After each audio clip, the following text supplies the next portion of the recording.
ಓಂ ಜನ್ಮಾದ್ಯಸ್ಯ ಯತೋನ್ಮಯಾದಿತರತಶ್ಚಾರ್ಥೇಷ್ವಭಿಘ್ನಸ್ವರಾಟ್ ತೇನೇ ಬ್ರಹ್ಮಹೃದಾಯ ಆದಿಕವಯೇ ಮುಹ್ಯಂತಿ M ಸೂರಯಃ ತೇಜೋ ವಾರಿಮೃದಾಂ ಯಥಾ ವಿನಿಮಯೋ ಯತ್ರ ತ್ರಿಸರ್ಗೋ ಮೃಷಾಂ ಧಾಮ್ನಾ ಸ್ವೇನ ಸದಾ ನಿರಸ್ತಕುಹಕಂ ಸತ್ಯಂ ಪರಂ ಧೀಮಹಿ ಸೃಷ್ಟಿಸ್ಥಿತ್ಯಪ್ಯಹೇಯಾಂ ನಿಯತಿದೃಶಿತಮೋ ಬಂಧಮೋಕ್ಷಾಶ್ಚ ಯಸ್ಮಾತ್ ಅಸ್ಯ ಶ್ರೀ ಬ್ರಹ್ಮರುದ್ರ ಪ್ರಭೃತಿ ಸುರನರ ಶತ್ರುವಾತ್ಮಕಸ್ಯ ವಿಷ್ಣೋರ್ವ್ಯಸ್ತಾಃ ಸಮಸ್ತಾಃ ಸಕಲಗುಣನಿಧಿಃ ಸರ್ವದೋಷವ್ಯಪೇತಃ ಪೂರ್ಣಾನಂದಾಪ್ಯಯೋ ಯೋ ಗುರುರಪಿ ಪರಮಶ್ಚಿಂತಯೇತಂ ಮಹಾಂತಂ ಧರ್ಮಪ್ರೋಜ್झितकैतवोऽत्र ಪರಮಃ ನಿರ್ಮತ್ಸರಾಣಾಂ ಸತಾಂ ವೇದ್ಯಂ ವಾಸ್ತವಮತ್ರ ವಸ್ತು ಶಿವದಂ ತಾಪತ್ರಯೋನ್ಮೂಲನಂ ಶ್ರೀಮದ್ಭಾಗವತೆ ಮಹಾಮುನಿಕೃತೆ ಕಿಂ ವಾ ಪರೈಃ ಈಶ್ವರಃ ಸದ್ಯೋ ಹೃದ್ಯವರುಧ್ಯತೆऽತ್ರ ಕೃತಿಭಿಃ ಶುಶ್ರೂಷುಭಿಸ್ತಕ್ಷಣಾತ್ ನಿಗಮಕಲ್ಪತರೋರ್ಗಲಿತಂ ಫಲಂ ಶುಕಮುಖಾದಮೃತದ್ರವಸಂಯುತಂ ಪಿಬತ ಭಾಗವತಂ ರಸಂ ಆಲಯಂ ಮುಹುರಹೋ ರಸಿಕಾಃ ಭುವಿ ಭಾವುಕಾಃ ಅಭ್ರಮಂ ಭಂಗರಹಿತಂ ಅಜಡಂ ವಿಮಲಂ ಸದಾ ಆನಂದತೀರ್ಥಮತುಲಂ ಭಜೆ ತಾಪತ್ರಯಾಪಹಂ ಭವತಿ ಯದನುಭಾವಾದೇಡಮೂಕೋಪಿ ವಾಗ್ಮಿ ಜಡಮತಿರಪಿ ಜಂತುರ್ಜಾಯತೆ ಪ್ರಾಜ್ಞಮೌಲಿಃ ಸಕಲವಚನಚೇತೋ ದೇವತಾ ಭಾರತೀ ಸಾ ಮಮ ವಚಸಿ ನಿಧತ್ತಾಂ ಸನ್ನಿಧಿಂ ಮಾನಸೇ ಚ ಅಸ್ಮದ್ಗುರುಸಮಾರಂಭಾಂ ಟೀಕಾಕೃತ್ಪಾದಮಧ್ಯಗಾಂ ಶ್ರೀಮದಾಚಾರ್ಯಪರ್ಯಂತಾಂ ವಂದೇ ಗುರುಪರಂಪರಾಂ ವಿದ್ಯಾಯಾಂ ವಿಬುಧಾಚಾರ್ಯಂ ವೇದಜ್ಞಾನಾಬ್ಧಿಚಂದಿರಂ ದುರ್ಮತಧ್ವಾಂತಮಾರ್ತಾಂಡಂ ಸತ್ಯಧ್ಯಾನಮುನಿಂ ಭಜೆ ಪಂಚಾಶದ್ವರ್ಷಪರ್ಯಂತಂ ಸತತಂ ರಾಮಪೂಜಕಃ ಶ್ರೀ ಸತ್ಯಪ್ರಮೋದಗುರುರಾಟ್ ಭಾಸತಾಂ ನೋ ಹೃದಂಬರೆ ಬಂಧುಸ್ತ್ವಂ ಗುರುರಿಷ್ಟದೈವತಮಿತಿ ತ್ವತ್ಪಾದಪಂಕೇರುಹಂ ಪ್ರಾಪ್ತಂ ಮಾಂ ಪರಿಪಾಲಯೇತಿ ಸತತಂ ಯಾಚೇ ನಿಬದ್ಧಾಂಜಲಿಃ ಚಿತ್ತಂ ಮದ್ಗುಣದೋಷಚಿಂತನವಿಧೌ ನೂನಂ ಮನಾಂಗ್ಮಾ ಕೃತಾಃ ಶ್ರೀ ಸತ್ಯಾತ್ಮಗುರೋ ತ್ವದಂಘ್ರಿಯುಗಲಂ ಹಿತ್ವಾ ನ ಮೇ ಸದ್ಗತಿಃ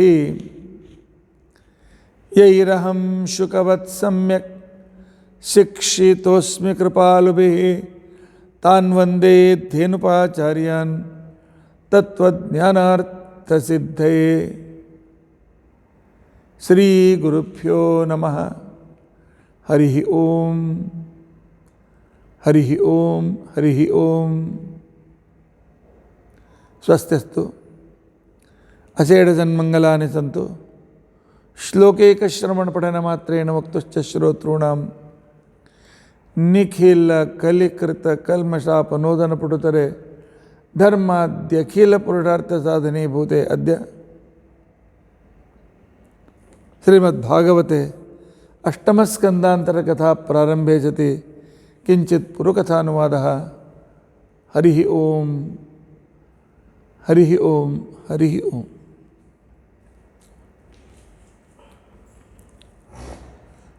ಭಗವಂತ ಅದಿತಿ ದೇವಿಯ ಪಯೋವ್ರತದಿಂದ ಸಂತುಷ್ಟನಾಗಿ ಸಮಾಪ್ತಿಯ ಉದ್ಯಾಪನೆಯ ದಿನ ತಾನೇ ಸಾಕ್ಷಾತ್ ಅಲ್ಲಿ ಪ್ರತ್ಯಕ್ಷನಾಗಿದ್ದಾನೆ. ತನ್ನ ಶಂಖಚಕ್ರದಾದಿ ರೂಪಗಳಿಂದ ಯುಕ್ತವಾದ ತನ್ನ ರೂಪವನ್ನು ಅಭಿವ್ಯಕ್ತಪಡಿಸಿದ್ದಾನೆ. ಅದಿತಿ ದೇವಿಯ ಸ್ತೋತ್ರದಿಂದ ಸಂತುಷ್ಟನಾಗಿ ಪರಮಾತ್ಮ ಹೇಳ್ತಾನೆ, ಅದಿತಿ ನಿನ್ನ ಮನಸ್ಸಿನಲ್ಲಿದ್ದದ್ದು ನನಗೆ ಗೊತ್ತಿದೆ. ನಿನ್ನ ಮಕ್ಕಳ ರಾಜ್ಯ ನಿನಗೆ ಬೇಕಾಗಿದೆ. ಆದರೆ ಸತ್ಯ ಸಂಕಲ್ಪನಾದ ನನ್ನ ಸಂಕಲ್ಪಾನುಸಾರ ನನಗೆ ಮಾಡಲಿಕ್ಕೆ ಸಾಧ್ಯತೆ ಇದೆ. ಅವನ ರಾಜ್ಯವನ್ನು ನಿಮ್ಮ ಓಡಿಸಿ ನಿನ್ನ ಮಕ್ಕಳಿಗೆ ರಾಜ್ಯ ಕೊಡೋ ಸಾಮರ್ಥ್ಯ ಇದೆ. ಆದರೆ ನನ್ನಲ್ಲಿ ಕರ್ತುಂ ಸಾಮರ್ಥ್ಯ ಜೊತೆಗೆ ಅಕರ್ತುಂ ಸಾಮರ್ಥ್ಯವೂ ಕೂಡ ಇದೆ. ನನ್ನ ಸಂಕಲ್ಪಾನುಸಾರ ಮಾಡಬಾರ್ದು ಅಂದರೆ ಮಾಡೋಂಗಿಲ್ಲ ನಾನು. ಈಗ ಸದ್ಯಕ್ಕೆ ನನ್ನ ಸಂಕಲ್ಪ ಆ ಶುಕ್ರಾಚಾರ್ಯ ಅನುಗ್ರಹ ಪ್ರಾಪ್ತನಾದ ಬಲಿಗೆ ಅಲ್ಲೇ ಇಡುವುದಿದೆ, ಅದಕ್ಕೆ ಅಲ್ಲೇ ಇಟ್ಟಿದೆ.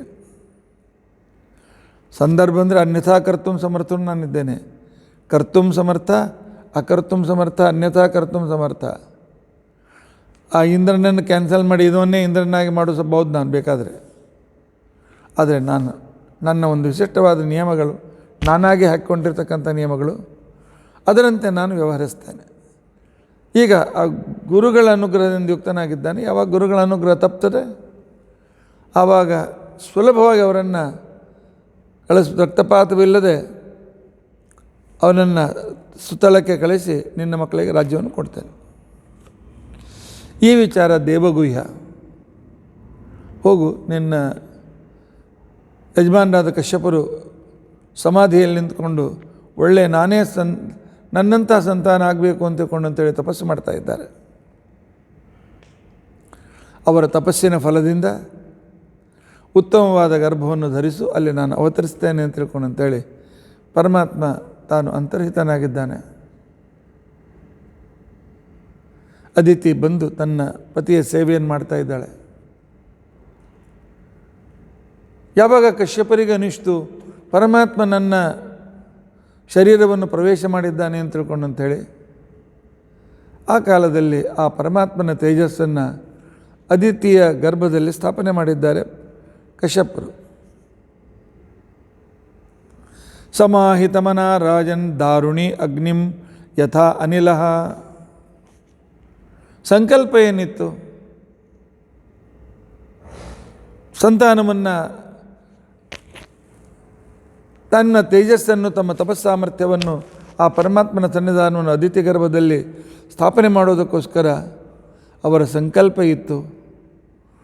ಅಸುರರು ಪರಾಜಿತರಾಗಬೇಕು, ಆದಿತ್ಯರು ದೇವತೆಗಳು ಜಿತರಾಗಿ ತಮ್ಮ ಸ್ವರ್ಗಲೋಕವನ್ನು ಪಡೀಬೇಕು. ಪ್ರಶ್ನೆ ಬರ್ತದೆ ಇಲ್ಲಿ, ಅಸುರರು ಇವರ ಮಕ್ಕಳೇ, ದಿತಿ ಮಕ್ಕಳೇ, ಸುರರು ಇವರ ಮಕ್ಕಳೇ, ತನ್ನ ಇನ್ನೊಬ್ಬ ಮಕ್ಕಳಿಗೆ ಯಾಕೆ ಈ ರೀತಿಯಾಗಿರ್ತಕ್ಕಂಥ ಕೆಡಕನ್ನು ಬಯಸಿದರು? ಒಂದೇ ಉತ್ತರ, ಭಗವಂತನ ಸಂಕಲ್ಪ, ಭಗವಂತನ ಪ್ರೇರಣೆ.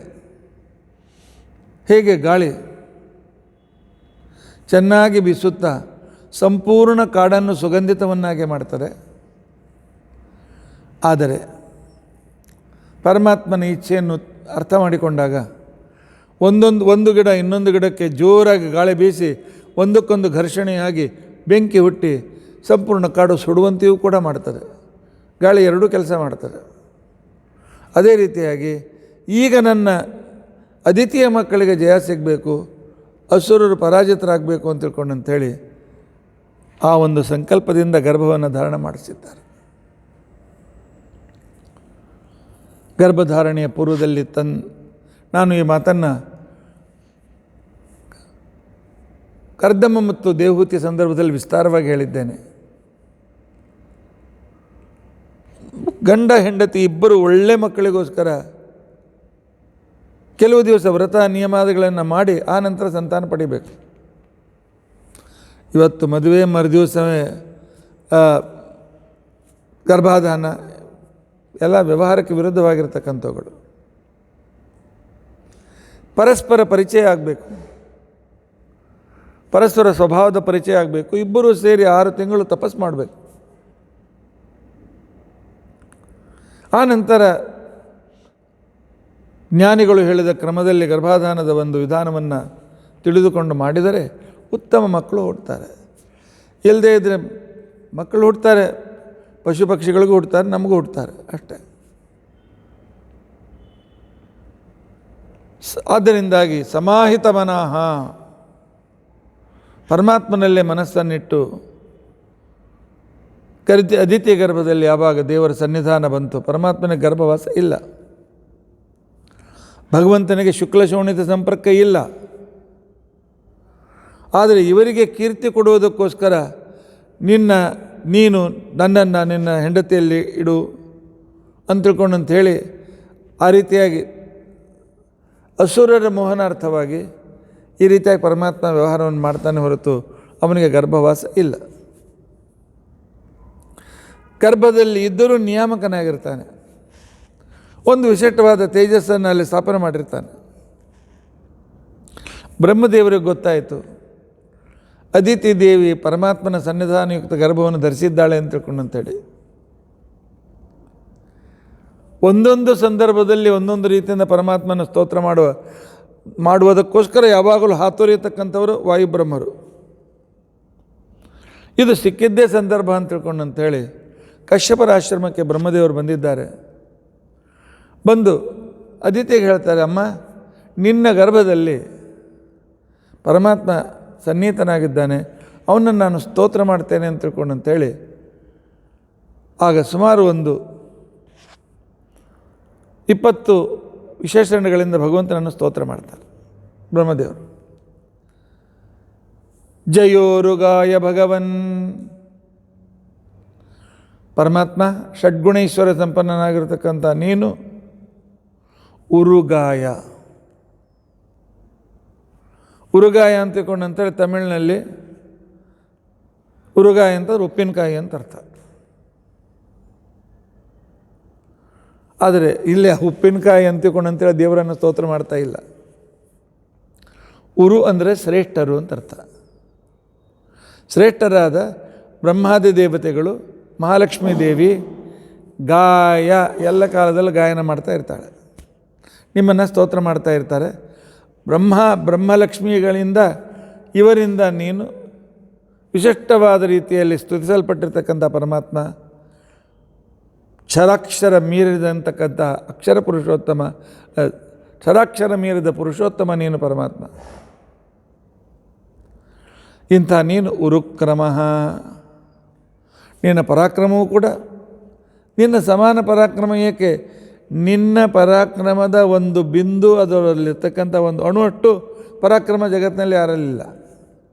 ಅಂಥ ಅನಂತ ಅದ್ಭುತ ಪರಾಕ್ರಮದಿಂದ ಯುಕ್ತನಾಗಿರ್ತಕ್ಕಂಥ ಭಗವಂತ, ಅದಕ್ಕೋಸ್ಕರ ಇಷ್ಟೆಲ್ಲ ಜಗತ್ತನ್ನು ಪಾಲನೆ ಮಾಡುವ ಭಾರ ಹೊತ್ಕೊಳ್ತೀವಿ. ಅಂತಹ ಮಹಾಸಾಮರ್ಥ್ಯ ಇದ್ದ ಪರಮಾತ್ಮ ನಿನಗೆ ನಮಸ್ಕಾರ. ತ್ರಿಗುಣಾಯ ನಮಸ್ತೇಸ್ತು, ಜಗತ್ತಿನಲ್ಲಿ ಸತ್ವರಜಸ್ತಮ ಗುಣಗಳನ್ನು ಪ್ರವರ್ತನೆ ಮಾಡಿ ಅದರಿಂದ ಹುಟ್ಟತಕ್ಕಂಥ ದೇವತೆಗಳನ್ನು, ಆನಂತರ ನಮ್ಮ ಇಂದ್ರಿಯಗಳನ್ನು, ಜ್ಞಾನೇಂದ್ರಿಯಾದಿಗಳನ್ನು, ಸ್ಥೂಲ ಶರೀರ ಇತ್ಯಾದಿಗಳನ್ನೆಲ್ಲ ಹುಟ್ಟಿಸುವುದಕ್ಕೋಸ್ಕರ ನೀನು 3 ಗುಣಗಳನ್ನು ಜಗತ್ತಿನಲ್ಲಿ ಪ್ರವರ್ತಿತವನ್ನಾಗಿ ಮಾಡ್ತೀವಿ. 3 ಗುಣಗಳನ್ನು ಅಂತಿಕೊಂಡಂತಂದರೂ ಕೂಡ ಮತ್ತೆ ನೆನಪು ಮಾಡಿಕೊಳ್ಳಿ, ಸತ್ವಗುಣ ಸೃಷ್ಟಿಗೆ ಬರೋದಿಲ್ಲ. ಪರಮಸತ್ವಗುಣ ಕೇವಲ ಸತ್ಯಲೋಕದಲ್ಲಿದೆ. ತಮೋಗುಣವೂ ಸೃಷ್ಟಿಗೆ ಬರೋದಿಲ್ಲ, ಅದು ಅನ್ನತಮಸ್ನಲ್ಲಿ ಮಾತ್ರ ಇದೆ. ಆದರೆ ಪ್ರಳಯ ಕಾಲದಲ್ಲಿ ರಜೋಗುಣದ ಜೊತೆಗೆ ಬೆಳೆದ ಒಂದು ಸತ್ವಗುಣ, ರಜೋಗುಣ ಜೊತೆಗೆ ಬೆಳೆದಿರ್ತಕ್ಕಂಥ ಒಂದು ತಮೋಗುಣ, ಅವೇ ಈ ಸ್ಥೂಲ ಸೃಷ್ಟಿಯಲ್ಲಿ ಸತ್ವಗುಣ, ರಜೋಗುಣ, ತಮೋಗುಣ ಅಂತ ತಿಳ್ಕೊಂಡಂತೇಳಿ ಕರೆಸಿಕೊಳ್ತವೆ. ಅಂತಹ ತ್ರಿಗುಣಗಳನ್ನು ಪ್ರವರ್ತಕನಾಗಿರ್ತಕ್ಕಂಥ ಭಗವಂತ ನೀನು. ಅವನು ತ್ರಿಗುಣ ಪ್ರವರ್ತನೆ ಮಾಡಿರದೇ ಇದ್ದರೆ ನಮ್ಮ ಇಂದ್ರಿಯಗಳ ಸೃಷ್ಟಿ ಇಲ್ಲ, ಕರ್ಮೇಂದ್ರಿಯೂ ಇಲ್ಲ, ಜ್ಞಾನೇಂದ್ರಿಯೂ ಇಲ್ಲ, ತನ್ಮಾತ್ರನೂ ಇಲ್ಲ, ಆ ನಂತರ ಅದಕ್ಕೆ ಬೇಕಾಗಿರ್ತಕ್ಕಂಥ ಗೋಲಕಗಳು ಇಲ್ಲ, ಏನೂ ಇಲ್ಲ, ಯಾವುದೂ ಇಲ್ಲ. ಇಂಥ ಭಗವಂತ ನಮೋ ಬ್ರಹ್ಮಣ್ಯ ದೇವಾಯ, ಬ್ರಾಹ್ಮಣರ ಮೇಲೆ ವಿಶೇಷ ಅನುಗ್ರಹವನ್ನು ಮಾಡ್ತಾ ಅತಿ ಸುಲಭವಾಗಿ ಅವರ ಮೇಲೆ ಅನುಗ್ರಹ ಮಾಡಿ ಅವರಿಗೆ ವಿಶೇಷವಾದಂಥ ಸ್ಥಾನವನ್ನು ಕೊಡ್ತಿ. ಮತ್ತು ಪಾರ್ಸಾಲಿಟಿ ಬ್ರಾಹ್ಮಣರ ಮೇಲೆ ಯಾಕೆ? ಇಲ್ಲಿ ಬ್ರಾಹ್ಮಣ ವರ್ಣ ಅಲ್ಲ, ಬ್ರಾಹ್ಮಣ ಜಾತಿ ಅಲ್ಲ. ಬ್ರಹ್ಮ ಅಣತೀತಿ ಬ್ರಾಹ್ಮಣ, ಸತತ ಬ್ರಹ್ಮದೇವರನ್ನು ಪರಮಾತ್ಮನನ್ನು ಪಡೆಯಬೇಕು ಅಂತ ತಿಳ್ಕೊಂಡಂತೇಳಿ ಪರಮಾತ್ಮನನ್ನೇ ಉದ್ದೇಶವಾಗಿಟ್ಕೊಂಡು ಅವನನ್ನೇ 24 ತಾಸು ಹುಡುಕ್ತಾ ಅವನನ್ನೇ ಸ್ತೋತ್ರ ಮಾಡ್ತಾ ಅವನಲ್ಲೇ ಆಸಕ್ತರಾಗಿರ್ತಕ್ಕಂಥವರು, ಅಂಥವರ ಮೇಲೆ ಪರಮಾನುಗ್ರಹ ಮಾಡ್ತಾನೆ. ನಾನು ಬ್ರಾಹ್ಮಣಾಗಿ ಹುಟ್ಟಿ ಏನೇನೋ ಚಟಗಳನ್ನು ಮಾಡಿಕೊಂಡು ಊರು ತಿರುಗ್ತಿರ್ತೀನಿ ಅಂದಾಕ್ಷಣಕ್ಕೇನೆ ಪರಮಾತ್ಮ ಅನುಗ್ರಹ ಮಾಡ್ತಾನೆ ಅಂತ ತಿಳ್ಕೊಳ್ಬೇಡಿ. ಬ್ರಹ್ಮ ಅಣತೀತಿ ಬ್ರಾಹ್ಮಣ, ಪರಮಾತ್ಮ ಪ್ರಾಪ್ತಿಗೋಸ್ಕರ ಹಗಲು ರಾತ್ರಿ ಪ್ರಯತ್ನ ಮಾಡ್ತಕ್ಕಂಥ ವ್ಯಕ್ತಿ. ಇಂತಹ ಬ್ರಾಹ್ಮಣನ ಮೇಲೆ ಪರಮಾತ್ಮ ಅವರಿಗೆ ನೀನು ದೇವ, ಅವರು ಕೇಳಿದ್ದನ್ನು ಕೊಡ್ತಿ. ಆಟ ಆಡ್ತಾ ಆಡ್ತಾ ಅವರನ್ನು ನೀನು ಉತ್ತಮವಾದ ಗತಿ ಕರೆದುಕೊಂಡು ಹೋಗ್ಬಿಡ್ತೀವಿ. ನಮೋ ಬ್ರಹ್ಮಣ್ಯ ದೇವಾಯ ತ್ರಿಗುಣಾಯ ನಮೋಸ್ತುತೆ, ಅಲ್ಲ ಆಗ ತ್ರಿಗುಣಾಯ ನಮೋಸ್ತುತೆ, 3 ಗುಣಗಳನ್ನು ನೀನು ಪ್ರವರ್ತನೆ ಮಾಡ್ತಕ್ಕಂಥವನು ಆಗಲೇ ಕೇಳಿದ್ದೀರಿ. ಪೃಶ್ನಿಗರ್ಭಾಯ, ಇದಕ್ಕಿಂತ ಮೊದಲು ಇದೇ ಅದಿತಿ ಕಶ್ಯಪರು, ಆಗ ಸುತಪ ಮತ್ತು ಪೃಶ್ನಿ ಅಂತ ತಿಳ್ಕೊಂಡಂತೇಳಿ ಅವತಾರ ತೆಗೆದುಕೊಂಡಾಗ ನೀನು ಅವರಲ್ಲಿ ಪೃಶ್ನಿಯಲ್ಲಿ ಹುಟ್ಟಿ ಪೃಶ್ನಿಗರ್ಭ ಅಂತ ಪ್ರಸಿದ್ಧನಾಗಿ ಜಗತ್ತಿನ ಸಂರಕ್ಷಣೆ ಮಾಡಿರ್ತಕ್ಕಂಥ ವ್ಯಕ್ತಿ ಪರಮಾತ್ಮ. ಅದಿತಿ ಕಶ್ಯಪರಲ್ಲಿ ಇವತ್ತು ಮೊದಲೇ ಸಲ ಅಲ್ಲ, ಇದು 2ನೇ ಸಲ ಅವತಾರ ತೆಗೆದುಕೊಳ್ತಾ ಇದ್ದೆ. ಪರಮಾತ್ಮ ದೇವಾಯ, ನೀನು ದೇವರು. ದೇವರು ಅಂದ್ರೇನು ಮೊನ್ನೆ ನಾನು ಹೇಳಿದ್ದೇನೆ. ಅತ್ಯಂತ ಪ್ರಕಾಶಕನಾಗಿ ದಿವಿ ಸೂರ್ಯ ಸಹಸ್ರಸ್ಯ, ಒಂದು ವೇಳೆ 1000 ಸೂರ್ಯರು ಒಮ್ಮೆಲೆ ಉದಿಸಿದರೆ ಏನು ಪ್ರಕಾಶ ಇರಬೇಕು, ಆ ಪ್ರಕಾಶ ಪರಮಾತ್ಮನದು. ರೂಪ ತೋರಿಸಿದಾಗ ಮೂಲದಲ್ಲಿ ಅಬ್ಜಾವಧಿ ಅನಂತ ಸೂರ್ಯರ ಪ್ರಕಾಶವನ್ನು ಮೀರಿದ ಪ್ರಕಾಶ ಪರಮಾತ್ಮನದು. ಇಂತಹ ಪರಮಾತ್ಮ ಮತ್ತೇನಿದ್ದಾನೆ? ಪರಮಾತ್ಮ ದ್ಯೋತನಾತ್ ದೇವ, ಇನ್ನು 2ನೇದ್ದು ದಾನಾತ್ ದೇವ, ತನ್ನ ಭಕ್ತರಿಗೆ ಸಕಲ ಇಚ್ಛೆಗಳನ್ನು ಪೂರ್ಣ ಮಾಡ್ತಾನೆ. ಆದ್ದರಿಂದಾಗಿ ಇವನು ದೇವ. ಇನ್ನು ದಿವು ಕ್ರೀಡಾಯಾಮ್, ಸೃಷ್ಟಿ ಸ್ಥಿತಿ ಲಯ ನಿಯಮನ ಜ್ಞಾನ ಅಜ್ಞಾನ ಬಂಧು ಮೋಕ್ಷ ಎಲ್ಲವನ್ನು ಆಟ ಆಡ್ತಾ ಮಾಡ್ತಾನೆ. ನಿನಗೇನು ಶ್ರಮ ಆಗೋದಿಲ್ಲ. ನಮಗೆ ಬಹಳ ಮಹಾನ್ ಕಾರ್ಯ ಅಸಂಭವ ಅಂತ ಅನಿಸಿದರೆ ನಿನಗೆ ಅತಿ ಸುಲಭವಾದ ಕೆಲಸ. ಇಂಥ ಪರಮಾತ್ಮ ನೀನು ವೇದಸೆ, ವೇದ ಜ್ಞಾನ ಸ್ವರೂಪನಾಗಿದ್ದೆ ಪರಮಾತ್ಮ, ಅಥವಾ ವೇದ ಸೃಷ್ಟಿಕರ್ತನಾಗಿದ್ದೆ ಭಗವಂತ. ಜ್ಞಾನ ಸ್ವರೂಪನು ಸೃಷ್ಟಿಕರ್ತನೂ ಆಗಿರ್ತಕ್ಕಂಥ ಮಹಾನ್ ವ್ಯಕ್ತಿ ನೀನು ಭಗವಂತ. ಮತ್ತು ಪರಮಾತ್ಮ 7ನೇ ವಿಶೇಷಣ ವೇದ ಗರ್ಭಾಯ, ವೇದದ ರಹಸ್ಯ ಜ್ಞಾನ ನಿನ್ನನ್ನೇ ಪ್ರತಿಪಾದನೆ ಮಾಡ್ತಾರೆ. ವೇದದ ಗರ್ಭ, ವೇದಗಳ ರಹಸ್ಯ ವಿಚಾರಗಳು ಅದು ನಿನ್ನ ವಿಷಯಕವಾಗಿಯೇ ಇವೆ. ಆದ್ದರಿಂದ ನಿನಗೆ ವೇದಗರ್ಭ ಅಂತ ತಿಳ್ಕೊಂಡಂತ ಹೇಳಿ ಹೆಸರು. ಭಗವಂತ ತ್ರಿಗುಣಾಯ, ಆಗಾಳೆ ತ್ರಿಗುಣಾಯ ನಮೋಸ್ತುತೆ ಅಂತ ತಿಳ್ಕೊಂಡು ಅಂತ ಹೇಳಿದ್ರೆ ಇಲ್ಲಿ ಮತ್ತೆ ಯಾಕೆ ತ್ರಿಗುಣಾಯ? ಏನು ಬ್ರಹ್ಮದೇವರಿಗೆ ರಿಪೀಟ್ ಮಾಡುವ ಸ್ವಭಾವ ಇದೇನು? ಅಥವಾ ಮೊದಲು ಹೇಳಿದ ವಿಶೇಷಣ ಮರೆತರು ಅಲ್ಲ. ಅಲ್ಲಿ ತ್ರಿಗುಣ ನಿಯಾಮಕನಾಗಿದ್ದ, ತ್ರಿಗುಣ ಪ್ರವರ್ತಕನಾಗಿದ್ದರೆ ಇಲ್ಲಿ ತ್ರಿಗುಣ ನಿಯಾಮಕ. ತನ್ನ ಅಧೀನದಲ್ಲಿ ಇಟ್ಟುಕೊಂಡು ಹೇಗೆ ಬೇಕೋ ಅದರ ರೀತಿಯಾಗಿ ಅವುಗಳಿಗೆ ಸೃಷ್ಟಿಯಾದಿಗಳನ್ನು ಕೊಡ್ತಕ್ಕಂಥ ಸಮರ್ಥನಾದ ಪರಮಾತ್ಮ. ಇಂಥ ಭಗವಂತ ನಿನಗೆ ಜ್ಞಾನಿಗಳು ಶಿಪಿವಿಷ್ಟ ಅಂತ ತಿಳ್ಕೊಂಡು ಅಂತೇಳಿ ಕರೀತಾರೆ. ಶಿಪಿವಿಷ್ಟಾಯ, ಶಿಪಿ ಅಂತ ತಿಳ್ಕೊಂಡಂತಂದರೆ ಜ್ಞಾನದ ಕಿರಣಗಳು. ಆ ಜ್ಞಾನದ ಕಿರಣಗಳಿಂದ ಪರಿಪೂರ್ಣನಾದವನು ಜ್ಞಾನಾನಂದ ಸ್ವರೂಪಿ ನೀನು ಪರಮಾತ್ಮ. ಅಥವಾ ಶಿಪಿ ಅಂತ ತಿಳ್ಕೊಂಡಂತಂದರೆ ಗರುಡನ ಮೇಲೆ ಕುಳಿತುಕೊಂಡಿದ್ದಾನೆ, ಆದ್ದರಿಂದಾಗಿ ಗರುಡ ವಾಹನ ಪರಮಾತ್ಮ ಅಂತ ತಿಳ್ಕೊಂಡಂಥ ಹೆಸರು. ಅಥವಾ ಶಿಪಿ ಅಂತ ತಿಳ್ಕೊಂಡಂತಂದರೆ ತನ್ನ ಅಧೀನದಲ್ಲಿರ್ತಕ್ಕಂತಹ ದೇವತೆಗಳು ಅಂತೇನಿದ್ದಾರೆ ಅವರಲ್ಲಿ ಪ್ರವಿಷ್ಟನಾಗಿ, ಶಿಪಿವಿಷ್ಟ, ಅವರಲ್ಲಿ ಪ್ರವಿಷ್ಟನಾಗಿ ಅವರಿಗೆ ವಿಶೇಷ ಸಾಮರ್ಥ್ಯವನ್ನು ಕೊಟ್ಟಿರ್ತಕ್ಕಂಥ ವ್ಯಕ್ತಿ. ಆದ್ದರಿಂದಲೇ ಯಜ್ಞೋ ವೈ ವಿಷ್ಣು ಪಶವಃ ಶಿಪಿ, ಪರಮಾತ್ಮನೇ ಯಜ್ಞ, ದೇವತೆಗಳೇ ಪಶುಗಳು. ಶಿಪಿ ಅಂದರೆ ಪಶುಗಳು, ಅಂದರೆ ದೇವತೆಗಳೇ ಅವನಿಗೆ ಸಮರ್ಪಿತರಾಗ್ತಕ್ಕಂಥವರು. ಯಜ್ಞ ಏವ ಪಶುಷು ಪ್ರತಿಷ್ಠತೆ ಅಂತನ್ನುವ ವೇದ ಮಂತ್ರ. ಪರಮಾತ್ಮ ದೇವತೆಗಳಲ್ಲಿಯೂ ಇರ್ತಕ್ಕಂಥವನು ಅವನೇ, ದೇವತೆಗಳಲ್ಲಿ ಅಂತರ್ಯಾಮಿಯಾಗಿರ್ತಕ್ಕಂಥವನು ಅವನೇ, ಅವರಿಗೆ ವಿಶೇಷ ಸಾಮರ್ಥ್ಯ ಕೊಡ್ತಕ್ಕಂಥವನು ಪರಮಾತ್ಮನೇ ಆಗಿದ್ದಾನೆ. ಆನಂತರ ತ್ವಂ ಪ್ರಜಾನಾಂ ಸಂಪ್ರವಿಷ್ಟ, ಪ್ರತಿಯೊಬ್ಬರಲ್ಲಿಯೂ ಕೂಡ ಪರಮಾತ್ಮ ನೀನು ಅಂತರ್ಯಾಮಿಯಾಗಿದ್ದೆ. ಅಂತರ್ಯಾಮಿಯಾಗಿದ್ದಿ ಅಂತ ತಿಳ್ಕೊಂಡಂತಂದರೆ ಹಾಗಾದರೆ ಪರಮಾತ್ಮ ನಮ್ಮ ಅಧೀರ್ನಿದ್ದಾನೇನು, ನಮ್ಮ ಅಂತರ್ಯಾಮಿಯಾಗಿದ್ದಾನೇನು? ಇಲ್ಲ, ನಮಗೆ ನಿಯಾಮಕನಾಗಿ ನಮ್ಮೊಳಗೆ ನಿಯಾಮಕ ಪ್ರೇರಕನಾಗಿ ನಮ್ಮೊಳಗೆ ಇದ್ದುಕೊಂಡು ನಮಗೆ ಸನ್ಮಾರ್ಗದಲ್ಲಿ ಪ್ರೇರಣೆ ಮಾಡ್ತಾ ಇರ್ತಾನೆ. ಆದ್ದರಿಂದಾಗಿ ಪ್ರಜಾನಾಂ ಸಂಪ್ರವಿಷ್ಟ. 14ನೇ ವಿಶೇಷಣ ಸ್ಥಿರ ಜಂಗಮಾನಾಂ ಪ್ರವಿಷ್ಟ. ಸ್ಥಿರವಾಗಿರ್ತಕ್ಕಂಥ ಪರ್ವತಾದಿಗಳು ಮತ್ತು ವೃಕ್ಷಾದಿಗಳು, ಜಂಗಮ ಅಂತಂದರೆ ಪ್ರಾಣಿ ಪಶು ಮನುಷ್ಯರು ಎಲ್ಲರೂ, ಇವರೆಲ್ಲರಲ್ಲಿಯೂ ಕೂಡ ಅಂತರ್ಯಾಮಿಯಾಗಿದ್ದುಕೊಂಡು ಪರಮಾತ್ಮ ಅವರಿಗೆ ಉತ್ತಮವಾಗಿರ್ತಕ್ಕಂಥ ಸುಖ ಕೊಟ್ಟು ಪ್ರೇರಣೆ ಮಾಡ್ತಾ ಇದ್ದೆ ಭಗವಂತ. ಅಷ್ಟೇ ಅಲ್ಲ, ದಿವಶ್ಚ್ಯುತಾನಾಂ ಅಪ್ಸು ನಿಮಜ್ಜತಾಂ ಪ್ರಜಾಪತೀನಾಂ 15 ಪ್ರಜಾಪತೀನಾಂ ಸ್ಥಾವರ ಪ್ರಜಾಪತೀನಾಂ ಪ್ರವಿಷ್ಟ. ಪ್ರಜಾಪತಿಗಳು ಅಂತ ತಿಳ್ಕೊಂಡಿರ್ತಕ್ಕಂಥ ಬ್ರಹ್ಮದೇವರ ಮಕ್ಕಳು ಮರೀಚಿ, ಅತ್ರಿ, ಪುಲಹ, ಕಲತು, ವಸಿಷ್ಠ ಇತ್ಯಾದಿಗಳು, ಅವರಲ್ಲಿ ಅವರ ಮಕ್ಕಳಾದ ಕಶ್ಯಪರಲ್ಲಿ ಪ್ರವಿಷ್ಟನಾಗಿ ಅನೇಕ ಸೃಷ್ಟಿಗೆ ನೀನು ಕಾರಣೀಭೂತನಾಗಿದ್ದಿ. ಇಂಥ ಪರಮಾತ್ಮ ನಾವೆಲ್ಲರೂ ದಿವಶ್ಚ್ಯುತರು, ಆಕಾಶದಿಂದ ಕೆಳಗೆ ಬಿದ್ದವರು, ಸಂಸಾರದಲ್ಲಿ ಬಿದ್ದಿರ್ತಕ್ಕಂಥ ವ್ಯಕ್ತಿಗಳು, ಸಂಸಾರ ಸಮುದ್ರದಲ್ಲಿ ನಿಮಜ್ಜತಾಂ ಮುಳುಗ್ತಕ್ಕಂಥವರು. ಇಂಥ ನಮಗೆ ನೀನು ನೌಕೆ. ನಿಮಜ್ಜತಾಂ ನೌಕಾ 16ನೇ ವಿಶೇಷಣ. ಸಂಸಾರ ಸಾಗರದಲ್ಲಿ ಬಿದ್ದು ಒಮ್ಮೆ ಮುಳುಗ್ತಾರೆ, ಒಮ್ಮೆ ಹೇಳ್ತಾರೆ, ಈ ರೀತಿಯಾಗಿರ್ತಕ್ಕಂಥ ರೀತಿಯಲ್ಲಿ ಇರತಕ್ಕಂಥವರನ್ನು ಪರಮಾತ್ಮ ನೀನು ಉದ್ಧಾರ ಮಾಡ್ತಕ್ಕಂಥವನಾಗಿದ್ದೆ. ಅಂಥವರಿಗೆ ನೌಕೆಯಾಗಿ ಅವರನ್ನು ನೌಕೆಯಲ್ಲಿ ಕೂಡಿಸಿಕೊಂಡು ಉದ್ಧಾರ ಮಾಡ್ತೇವೆ.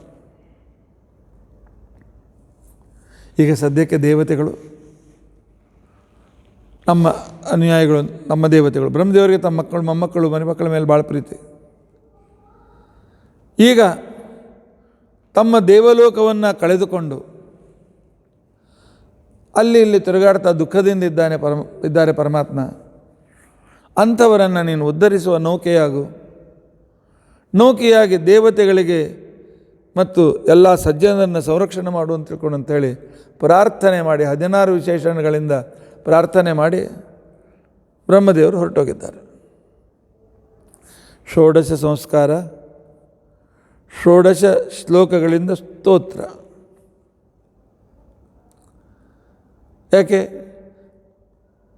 ಲಿಂಗ ಶರೀರದಲ್ಲಿ 16 ಕಲೆಗಳಿವೆ. ಅದರ ದ್ಯೋತಕ ಈ ರೀತಿಯ ಕ್ರಮದಲ್ಲಿ ಇರ್ತಕ್ಕಂಥವುಗಳು. ಅಂದರೆ ಲಿಂಗದೇಹವನ್ನು ಭಂಗ ಮಾಡಿ ನಮಗೆ ತನ್ನ ಸನ್ನಿಧಾನ ವಿಶೇಷವನ್ನು ಕೊಡ್ತಕ್ಕಂಥ ಪರಮಾತ್ಮ. ಹೀಗೆ ಬ್ರಹ್ಮದೇವರು ಸ್ತೋತ್ರ ಮಾಡಿದ ನಂತರ ಪರಮಾತ್ಮ ಭಾದ್ರಪದ ಶುಕ್ಲ ಪಕ್ಷದ 12ನೇ ದಿನ ಅದಿತಿ ಕಶ್ಯಪರು ಆಶ್ರಮದಲ್ಲಿ ಪರಮಾತ್ಮನ ದಾರಿಯನ್ನು ಕಾಯ್ತಾ ಇರುವಾಗ, ಆಗ ಅದಿತಿಯನ್ನು ನಿಮಿತ್ತ ಮಾಡಿಕೊಂಡು ಪರಮಾತ್ಮ ಆ ಕಾಲದಲ್ಲಿ ಅಭಿವ್ಯಕ್ತನಾಗಿದ್ದಾನೆ. ಅಭಿವ್ಯಕ್ತನಾಗಿರ್ತಕ್ಕಂಥ ಸಂದರ್ಭದಲ್ಲಿ 4 ಭುಜಗಳಿಂದ ಯುಕ್ತನಾಗಿದ್ದ. 4 ಭುಜಗಳು, ನನ್ನನ್ನೇ ನಂಬಿ 4 ಪುರುಷಾರ್ಥಗಳನ್ನು ಪೂರ್ಣ ಮಾಡ್ತೇನೆ ಅಂತಕ್ಕಂಥ ಭಗವಂತನ 4 ಭುಜಗಳು. ಅದರ ಜೊತೆಯಲ್ಲಿ ಶತ್ರುಗಳನ್ನು ನಾಶ ಮಾಡಿ ನಿಮಗೆ ಸಾಧನೆಗೆ ಅನುಕೂಲ ಮಾಡಿಕೊಡ್ತೇನೆ ಅಂತ ಹೇಳುವ ಆ 4 ಭುಜಗಳಲ್ಲಿರುವ ಶಂಖ, ಚಕ್ರ, ಗದಾ, ಪದ್ಮಗಳು. ಪರಮಾತ್ಮ ಪೀತಾಂಬರವನ್ನು ಧರಿಸಿದ್ದಾನೆ. ನಾನು ಹೇಳಿದ್ದೇನೆ, ಹಳದಿ ಬಣ್ಣ ಎಲ್ಲರ ಟೆನ್ಷನ್ ದೂರ ಮಾಡ್ತದೆ. ಪರಮಾತ್ಮನ ದರ್ಶನ ಆದಾಕ್ಷಣಕ್ಕೇನೆ ಅವನ ಪೀತಾಂಬರದ ಬಣ್ಣ ಮನಸ್ಸಿನಲ್ಲಿರ್ತಕ್ಕಂಥ ಕಲ್ಮಶವನ್ನೆಲ್ಲ ನಾಶಪಡಿಸಿ ಅವರು ಪರಮಾತ್ಮನನ್ನು ಕಾಣುವ ಯೋಗ್ಯತೆಯನ್ನು ಸಂಪಾದನೆ ಮಾಡಿಕೊಡ್ತಾರೆ. ಆದ್ದರಿಂದ ಭಗವಂತ ನೀನು ಶಂಖಚಕ್ರ ಗದೆಯನ್ನು ಧರಿಸಿರ್ತಕ್ಕಂಥ ಪೀತಾಂಬರಧಾರಿಯಾಗಿರ್ತಕ್ಕಂಥ ವ್ಯಕ್ತಿ, ಸಕಲರ ದುಃಖವನ್ನು ಟೆನ್ಷನ್ ದೂರ ಮಾಡ್ತಕ್ಕಂಥವನಾಗಿದ್ದೆ. ಭಗವಂತ ನಿನ್ನ ಕಣ್ಣುಗಳು ತಾವರೆಯಂತೆ ಬಹಳ ವಿಸ್ತಾರವಾಗಿ ಅತೀ ಸುಂದರವಾಗಿವೆ, ಅರಳಿದ ಕಮಲದಂತೆ ನಿನ್ನ ಕಣ್ಣುಗಳು ಕಾಣ್ತಾ ಇವೆ. ಪರಮಾತ್ಮ ಆ ಕಾಲದಲ್ಲಿ ಹೇಗಿದ್ದ ಅಂತ ತಿಳ್ಕೊಂಡಂತಂದರೆ ಮರಕತ ಶ್ಯಾಮ, ಮೇಘಶ್ಯಾಮದಂತೆ, ಆದರೆ ನೀಲಮಣಿಯಂತೆ ಥಳ ಥಳ ಥಳ ಥಳ ಹೊಳಿತಾ ಇದ್ದ ಅಂತ ಮೇಘಶ್ಯಾಮನಾಗಿರ್ತಕ್ಕಂಥ ಪರಮಾತ್ಮ. ಅದರಿಂದ ಅವನು ಹೊಳಿತಾ ಇದ್ದರೆ ಅವನ ಕಿವಿಯಲ್ಲಿರ್ತಕ್ಕಂಥ ಕರ್ಣಕುಂಡಲಗಳಿಂದ ಅವನ ಮುಖ ಸಂಪೂರ್ಣ ದೀಪ್ತವಾಗಿತ್ತು. ಒಳ್ಳೆಯ ರತ್ನಗಳಿಂದ ಖಚಿತವಾದ ಕರ್ಮಕುಂಡಲ, ಅದು ಸಂಪೂರ್ಣ ಪ್ರಕಾಶಿತವಾಗಿ ಪರಮಾತ್ಮನ ಮುಖವನ್ನೆಲ್ಲ ಒಳ್ಳೆ ಪ್ರತ್ಯೇಕವಾಗಿ ಅದನ್ನು ಲೈಟ್ ಇಟ್ಟು ಬಿಟ್ಟಿದ್ದಾನೆ ಎಂಬಂತೆ ಕಾಣ್ತಕ್ಕಂಥ ಆ ಹೊಳೆಯತಕ್ಕಂಥ ಮುಖ, ಕರ್ಣಕುಂಡಲದಿಂದ ಹೊಳೆಯತಕ್ಕಂಥ ಮುಖ ಪರಮಾತ್ಮನದಿತ್ತು. ಅಷ್ಟೇ ಅಲ್ಲ, ಉತ್ತಮವಾಗಿರ್ತಕ್ಕಂಥ ಕರ್ಣಕುಂಡಲಗಳನ್ನು ಕೂಡ ಧಾರಣ ಮಾಡಿದ್ದ. ಆ ಕರ್ಣಕುಂಡಲಗಳು ಹೇಗೆ ಅಂದರೆ ದಿನಾಲು ಅಮೃತವನ್ನು ಸುರಿಸ್ತಾ ಇದ್ದು ಅಂತ, ಅಮೃತಸ್ರಾವಿಯಾಗಿರ್ತಕ್ಕಂಥ ಕರ್ಣಕುಂಡಲಗಳನ್ನು ಪರಮಾತ್ಮ ತಾನು ಧಾರಣ ಮಾಡಿದ್ದಾನೆ. ಇಂಥ ಪರಮಾತ್ಮ ತನ್ನ ವಕ್ಷಸ್ಥಾನದಲ್ಲಿ ಮಹಾಲಕ್ಷ್ಮೀ ದೇವಿಯನ್ನು ಇಟ್ಟುಕೊಂಡು ಶ್ರೀವತ್ಸಾಂಕಿತನಾಗಿ ಅದ್ಭುತವಾಗಿರ್ತಕ್ಕಂಥ ನಾನು ಸ್ವತಃ ಬಂದಿರತಕ್ಕಂಥವನು ವಿಷ್ಣು ಅಂತನ್ನೋದನ್ನು ತೋರಿಸಿಕೊಡ್ತಾ ಇದ್ದಾನೆ. ಭಗವಂತನ ಕೈಯಲ್ಲಿ ಕಡಗಗಳು ಇವೆ, ಭುಜಕ್ಕೆ ಭುಜಕೀರ್ತಿ ಇದೆ. ಈ ರೀತಿಯಾಗಿರ್ತಕ್ಕಂಥ ಎಲ್ಲ ಆಭರಣಗಳಿಂದ ಸಹಿತನಾಗಿ ಅಭಿವ್ಯಕ್ತನಾಗಿದ್ದಾನೆ. ಏಕೆ? ಮಹಾಲಕ್ಷ್ಮಿ ನನಗೆ ಎಷ್ಟು ಪ್ರಿಯ ಭಕ್ತಳಲ್ಲ, ಅವಳನ್ನು ನನ್ನ ಶರೀರದ ಮೇಲೆ ತಾನು ಕೊಟ್ಟಿದ್ದೇನೆ ಅಂತ ತಿಳ್ಕೊಂಡು. ಇದರ ನಂತರ ಪರಮಾತ್ಮನ ತಲೆಯ ಮೇಲೆ ಕಿರೀಟ, ಅದ್ಭುತವಾಗಿರ್ತಕ್ಕಂಥ ಕಿರೀಟ, ಅಪ್ರಾಕೃತವಾದ ಕಿರೀಟ. ಯಾವುದನ್ನು ಚಕ್ರವರ್ತಿಯಾಗಿರ್ತಕ್ಕಂಥ ಬಲಿ ಅಪಹರಣ ಮಾಡಬೇಕು ಅಂತ ತಿಳ್ಕೊಂಡು ಅಂತೇಳಿ ಪ್ರಯತ್ನ ಮಾಡಿ ಹೊರಟಿದ್ನೋ ಆ ರೀತಿಯಾಗಿರ್ತಕ್ಕಂಥ ಅಪ್ರಾಕೃತವಾಗಿರ್ತಕ್ಕಂಥ ಪರಮಾತ್ಮನ ಆ ಕಿರೀಟ ಥಳ ಥಳ ಹೊಳಿತಾ ಇತ್ತು. ಎಲ್ಲರೂ ಮೋಹಿತರಾಗುವಂತೆ ತನ್ನ ಕಡೆಗೆ ಆಕರ್ಷಣೆ ಮಾಡಿಕೊಳ್ತಾ ಇತ್ತು. ಸೊಂಟದಲ್ಲಿ ಸೊಂಟಪಟ್ಟಿಯನ್ನು ಪರಮಾತ್ಮ ಕಟ್ಟಿಕೊಂಡಿದ್ದಾನೆ. ಆ ನಂತರ ಕೈಯಲ್ಲಿ ಕಾಲುಗಳಲ್ಲಿ ಕಾಲ್ಗಡಗಳನ್ನು ಹಾಕ್ಕೊಂಡಿದ್ದಾನೆ. ಆಮೇಲೆ ಕೊರಳಲ್ಲಿ ರತ್ನದ ಹಾರ ಇತ್ತು. ಹೀಗೆ ಸಕಲ ಆಭರಣಗಳಿಂದ ಯುಕ್ತನಾಗಿ ಪರಮಾತ್ಮ ಆ ಕಾಲದಲ್ಲಿ ವ್ಯಕ್ತನಾಗಿದ್ದಾನೆ. ಇಂಥ ಸಂದರ್ಭದಲ್ಲಿ ಪರಮಾತ್ಮನ ಕೊರಳಲ್ಲಿರ್ತಕ್ಕಂಥ ಆ ಮಾಲೆ, ವೈಜಯಂತಿ ವನಮಾಲ, ಸುಗಂಧ ಇಷ್ಟಿತ್ತಲ್ಲ, ಭ್ರಮರಗಳು ಸುತ್ತಲೂ ತಿರುಗಾಡ್ತಾ ಇವೆ. ಈಗ ವಿಕಸಿತವಾಗಿದೆ, ಅದನ್ನು ಮಕರಂದ ಸಿಗ್ತದೆ ಅಂತ ತಿಳ್ಕೊಂಡು ಅಂಥೇಳಿ ಭ್ರಮರಗಳಿಂದ ಸುತ್ತುವರಿಯಲ್ಪಟ್ಟಿರ್ತಕ್ಕಂಥ ಪರಮಾತ್ಮನ ಆ ಕೊರಳಲ್ಲಿರ್ತಕ್ಕಂಥ ವನಮಾಲ, ವೈಜಯಂತಿ ಮಾಲ, ಅದರಿಂದ ಪರಮಾತ್ಮ ಯುಕ್ತನಾಗಿದ್ದ. ಅಷ್ಟೇ ಅಲ್ಲ, ತನ್ನ ಕಾಂತಿಯಿಂದ ಕಶ್ಯಪರ್ವ ಅದಿತಿಯ ಮನಸ್ಸಿನಲ್ಲಿರುವ ಚಿಂತೆ ಎಂಬ ಕತ್ತಲೆಯನ್ನು ದೂರ ಮಾಡ್ತಾ, ವ್ಯಾವಹಾರಿಕವಾಗಿ ಆಶ್ರಮದಲ್ಲಿದ್ದ ಕತ್ತಲೆಯನ್ನು ದೂರ ಮಾಡ್ತಾ ಪರಮಾತ್ಮ ಅಲ್ಲಿ ಅಭಿವ್ಯಕ್ತನಾಗಿದ್ದಾನೆ.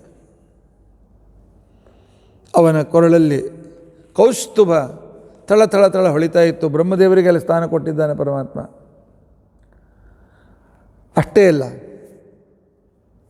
ಪರಮಾತ್ಮ ತಾನು ಹುಟ್ಟಿರ್ತಕ್ಕಂಥ ಸಂದರ್ಭದಲ್ಲಿ ಪ್ರಕೃತಿಯ ಪರಿಸ್ಥಿತಿ ಹೇಗಿತ್ತು ಅನ್ನೋದನ್ನು ಭಾಗವತ್ಕಾರ ವರ್ಣನೆ ಮಾಡ್ತಾರೆ. 8 ದಿಕ್ಕುಗಳು ಪ್ರಸನ್ನತೆಯನ್ನು ವ್ಯಕ್ತಪಡಿಸ್ತಾ, ಏನಪ್ಪ ಎಲ್ಲ ದಿಕ್ಕುಗಳಲ್ಲಿ ಅನೇಕ ರೀತಿಯಾಗಿರ್ತಕ್ಕಂಥ ಸಂತೋಷ ಉಕ್ಕೇರಿತಾ ಇದೇನು ಎಂಬುವಂತೆ ಈ ರೀತಿಯಾಗಿ ಪ್ರಸನ್ನವಾಗಿ ಎಲ್ಲ ದಿಕ್ಕುಗಳು ಕಾಣ್ತಾ ಇದ್ದು. ಗ್ರಹಣ ಕಾಲದಲ್ಲಿ ಮತ್ತು ಇನ್ಯಾವ ಮಹಾಮಾರಿ ಕಾಲದಲ್ಲಿ ಇತ್ಯಾದಿ ಕಾಲದಲ್ಲಿ ಅದು ಎಲ್ಲ ದಿಕ್ಕುಗಳು ಯಾವ ದಿಕ್ಕು ನಮಗೆ ರುಚಿಸೋದಿಲ್ಲ. ಆದರೆ ಪರಮಾತ್ಮನ ಅನುಗ್ರಹದಿಂದ ಸಮೃದ್ಧವಾದಾಗ ಯಾವ ದಿಕ್ಕು ಎಲ್ಲವೂ ದಿಕ್ಕು ನಮ್ಗೆ ಬೇಕು ಅಂತ ಅನಿಸ್ಕೊಳ್ತಾರೆ. ಆ ರೀತಿಯಾಗಿ ಎಲ್ಲ ದಿಕ್ಕುಗಳಲ್ಲಿಯೂ ಕೂಡ ಪರಮಾತ್ಮನ ಆ ಕಾಂತಿ ಹರಡಿತ್ತು ಅಂತ ತಿಳ್ಕೊಂಡಂತ ಹೇಳಂದಿದ್ದಾರೆ. ಅಷ್ಟೇ ಅಲ್ಲ, ಪರಮಾತ್ಮನ ಅವತಾರವಾದ ಕ್ಷಣಕ್ಕೇನೆ ನದಿಗಳು, ಸರೋವರಗಳು ಹೊಸ ನೀರಿನಿಂದ ತುಂಬಿಕೊಂಡು ಹರಿತಾ ಇವೆ.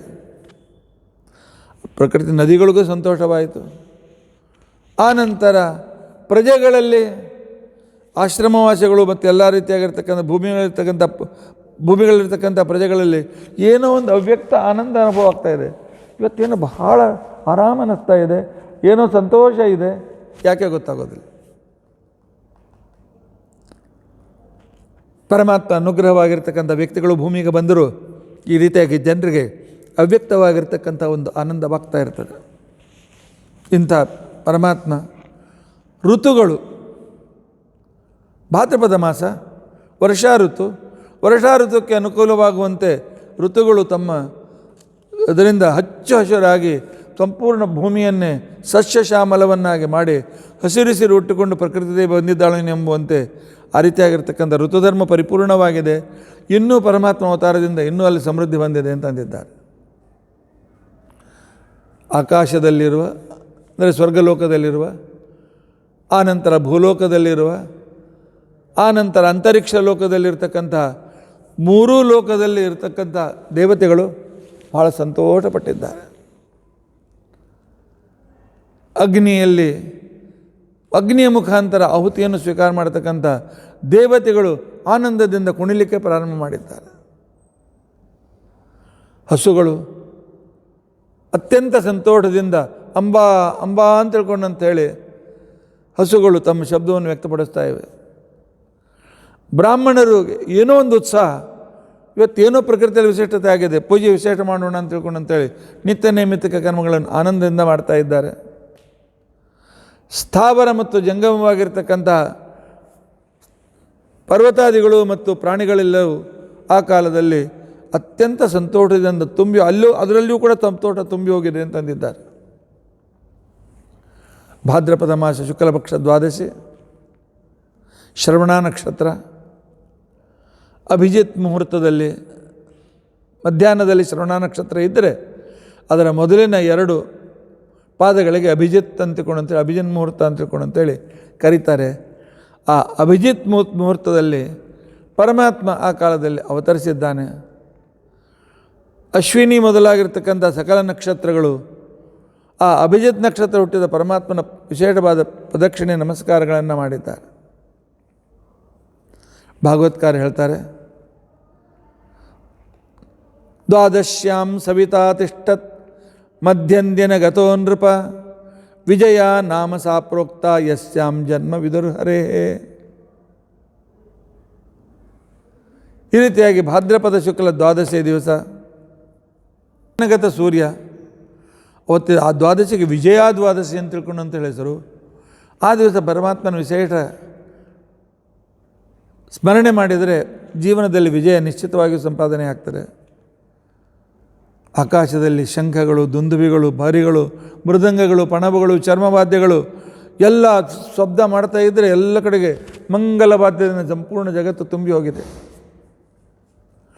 ಅಪ್ಸರೆಯರು ಸಂತೋಷದಿಂದ ನರ್ತನ ಮಾಡ್ತಾ ಇದ್ದಾರೆ, ಗಂಧರ್ವರು ಹಾಡು ಹೇಳ್ತಾ ಇದ್ದಾರೆ, ಮುನಿಗಳು, ದೇವತೆಗಳು, ಮನುಗಳು, ಪಿತೃಗಳು, ಅಗ್ನಿಕರು, ಸಿದ್ಧರು, ವಿದ್ಯಾಧರರು, ಕೆಂಪುರುಷರು, ಕಿನ್ನರರು, ಚಾರಣರು, ಯಕ್ಷರು, ಭಗವದ್ಭಕ್ತರಾದಂಥ ರಾಕ್ಷಸರು, ಗರುಡಾದಿ ಪಕ್ಷಿಗಳು, ಸರ್ಪರಾಜಗಳು, ಆನಂತರ ಅಲ್ಲಿರ್ತಕ್ಕಂಥ ಇನ್ನೂ ದೇವತೆಗಳೆಲ್ಲರೂ ಆಕಾಶದಿಂದ ಪುಷ್ಪವೃಷ್ಟಿಯನ್ನು ಮಾಡಿ ಸಂಪೂರ್ಣ ಆಶ್ರಮ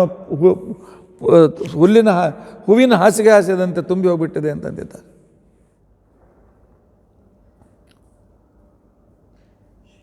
ಮೊಟ್ಟ ಮೊದಲು ದರ್ಶನ ಕೊಟ್ಟಿರ್ತಕ್ಕಂಥ ಪರಮಾತ್ಮ ಯಾವಾಗ ಪಯೋವ್ರತ ಮುಗಿದ ದಿವಸ ದರ್ಶನ ಕೊಟ್ಟ ಪರಮಾತ್ಮ ಇವತ್ತು ಮಗನ ರೂಪದಿಂದ ಅಭಿವ್ಯಕ್ತನಾಗಿದ್ದಾನೆ. ಮಗನ ರೂಪದ ಅಭಿವ್ಯಕ್ತವಾಗಿದ್ದನ್ನು ನೋಡಿ ಅದಿತಿ ದೇವಿಗೆ ಆನಂದ ತುಂಬಿ ಬಂದಿದೆ, ಆಶ್ಚರ್ಯವೂ ಆಗಿದೆ. ಅದನ್ನು ಹೇಗೆ ವ್ಯಕ್ತಪಡಿಸಬೇಕು ಅಂತ ಅನ್ನೋದು ಗೊತ್ತಾಗ್ತಾ ಇಲ್ಲ. ಈ ಕಡೆಯಲ್ಲಿ ಯೋಗಮಾಯಾದಿಂದ ತನ್ನ ರೂಪ ತನ್ನ ಮನೆಯಲ್ಲಿ ಹುಟ್ಟಿ ಬಂದಿರತಕ್ಕಂಥ ಭಗವಂತನನ್ನು ನೋಡಿ ಕಶ್ಯಪ ಪ್ರಜಾಪತಿಗಳು ಪರಮಾತ್ಮನಿಗೆ ಜಯವಾಗಲಿ, ಪರಮಾತ್ಮನಿಗೆ ಜಯವಾಗಲಿ ಅಂತ ತಿಳ್ಕೊಂಡು ಅಂಥೇಳಿ ಆ ಕಾಲದಲ್ಲಿ ಜಯ ಜಯಕಾರವನ್ನು ಮಾಡ್ತಾ ಇದ್ದಾರೆ. ಭಗವಂತ ಅನುಗ್ರಹವಿಲ್ಲದೆ ಯಾವ ರೂಪವನ್ನು ಯಾರೂ ನೋಡಲಿಕ್ಕೆ ಸಾಧ್ಯವಿಲ್ಲವೋ ಅಂತಹ ಶಂಖಚಕ್ರ ಗದಾಧರ ರೂಪಿಯಾಗಿರ್ತಕ್ಕಂಥ ತನ್ನ ಆ ಚತುರ್ಭುಜಧಾರಿ ರೂಪವನ್ನು ದರ್ಶನ ಕೊಟ್ಟು ಆಗ ಪರಮಾತ್ಮ ನೋಡ್ತಾ ನೋಡ್ತಾ ಅಲ್ಲೇ ದೇವತೆಗಳಿದ್ದಾರೆ, ಋಷಿಗಳಿದ್ದಾರೆ, ಅದಿತಿ ಕಶ್ಯಪರಿದ್ದಾರೆ. ಒಮ್ಮೆಲೆ ಪರಮಾತ್ಮ ಒಬ್ಬ ಒಟ್ಟೂರಿನ ರೂಪದಿಂದ, ಬ್ರಹ್ಮಚಾರಿ ರೂಪದಿಂದ ತಾನು ಆ ಕಾಲದಲ್ಲಿ ಅಭಿವ್ಯಕ್ತನಾಗಿದ್ದಾನೆ. ಪರಮಾತ್ಮ ಬ್ರಹ್ಮಚಾರಿ ರೂಪದಿಂದ ಬಂದಿದ್ದಾನೆ. ಯತ್ತತ್ ವಿಪುರ್ಭಾತ ವಿಭೂಷಣಾಯುಧೈ ಅವ್ಯಕ್ತವತ್ ವ್ಯಕ್ತಂ ಮದಾರಯದ್ಧರಿ. ಚತುರ್ಭುಜ, ಸಕಲ ವಿಧವಾಗಿರ್ತಕ್ಕಂಥ ಆಯುಧಗಳು, ಅದರಿಂದ ತುಂಬಿರ್ತಕ್ಕಂಥ ಅನೇಕ ವಿಧವಾಗಿರ್ತಕ್ಕಂಥ ಆಯುಧಗಳಿಂದ ತುಂಬಿರ್ತಕ್ಕಂಥ ಆ ಪರಮಾತ್ಮ ತಾನು ಎಲ್ಲ ಆಭರಣಗಳಿಂದ ಯುಕ್ತನಾಗಿದ್ದ ಅಂಥ ಪರಮಾತ್ಮ ಒಮ್ಮೆಲೆ ಬದಲಾಗಿ ಸಣ್ಣ 5 ವರ್ಷದ ಬಾಲಕ ಇರುವಂತೆ. ಏಕೆಂತಂದರೆ ನಮ್ಮ ಇವತ್ತು ಪೀಠಾಧೀಶರಾಗಿರ್ತಕ್ಕಂಥ ಸತ್ಯಾತ್ಮ ತೀರ್ಥರು ಅವರಿಗೆ 5ನೇ ವರ್ಷಕ್ಕೇ ಉಪನಯನ ಆಗಿತ್ತು. ಆ ವಟುವನ್ನು ನೋಡಿದರೆ ಆ ಕಾಲದಲ್ಲಿ ಸ್ವತಃ ಅಜ್ಜನಾಗಿರ್ತಕ್ಕಂಥ ನಮ್ಮ ಗುರುಗಳು ಮೌಲ್ಯಾಚಾರ್ಯರು ವಿಶೇಷವಾದ ಆಶೀರ್ವಾದವನ್ನು ಆ ಕಾಲದಲ್ಲಿ ಮಾಡಿದ್ದಾರೆ.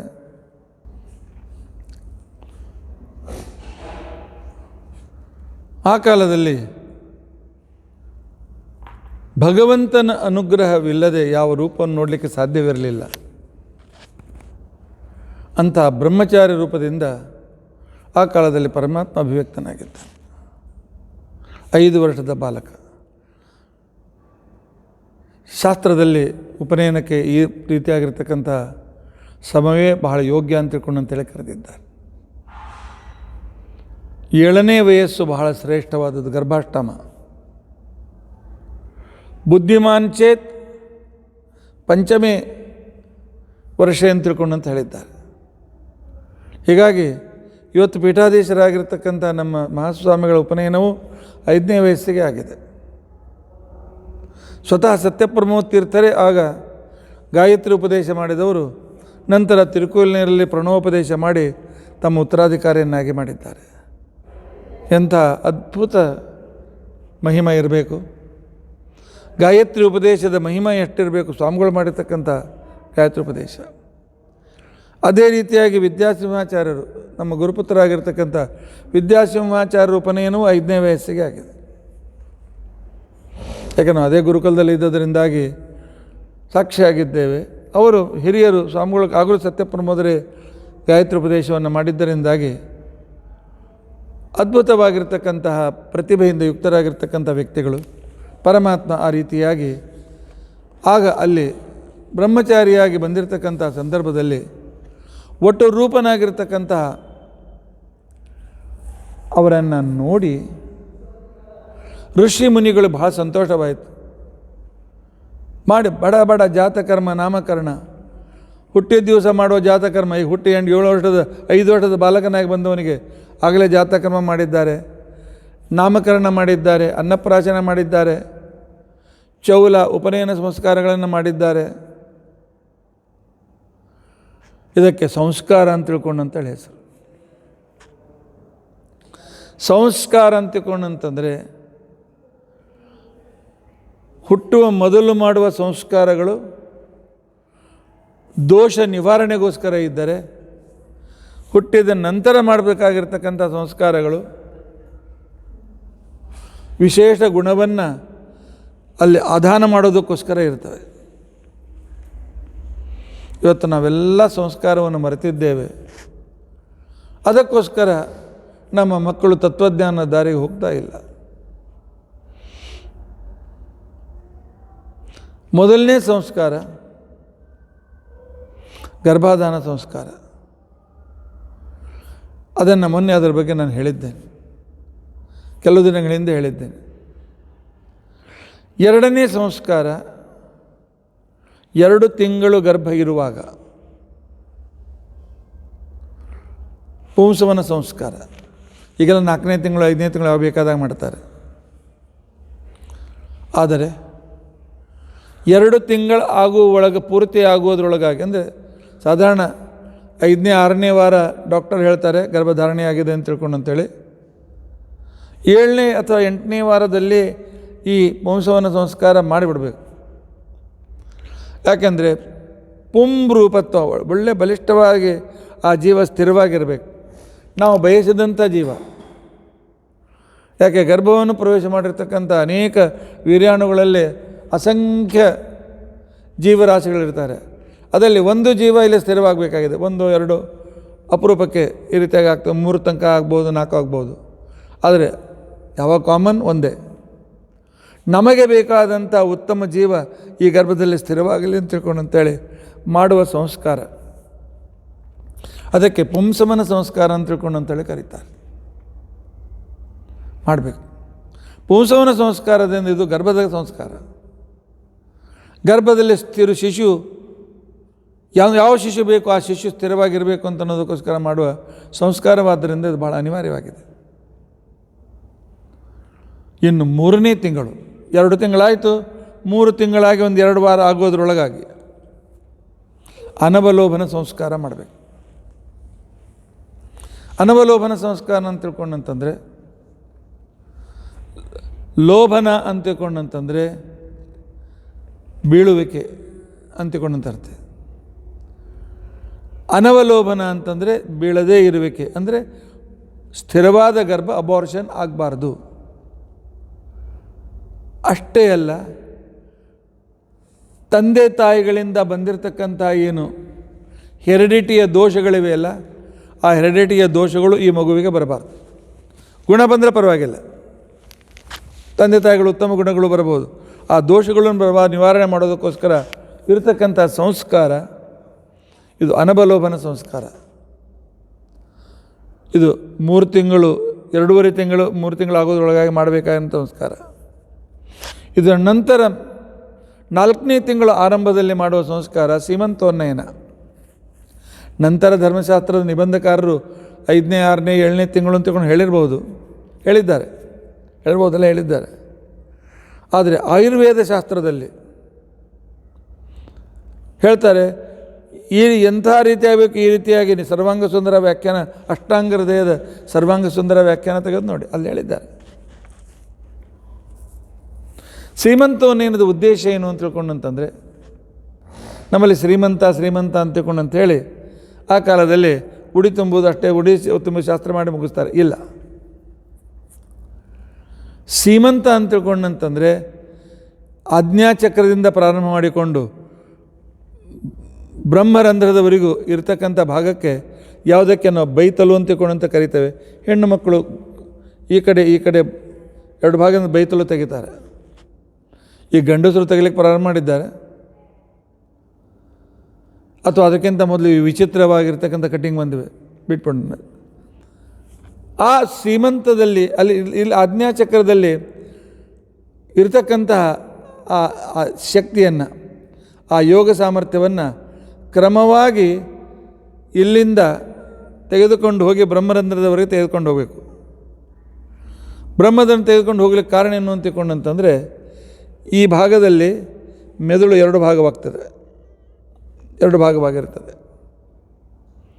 ಆ ಮೆದುಳು 2 ಭಾಗವಾಗಿರ್ತಕ್ಕಂಥ ಸಂದರ್ಭದಲ್ಲಿ ಒಂದು ಗ್ರಹಣ ಶಕ್ತಿ, ಇನ್ನೊಂದು ಅಭಿವ್ಯಕ್ತಿ ಶಕ್ತಿ, ಇನ್ನು ಕೆಲವು ವಿಶೇಷತೆಗಳಿವೆ.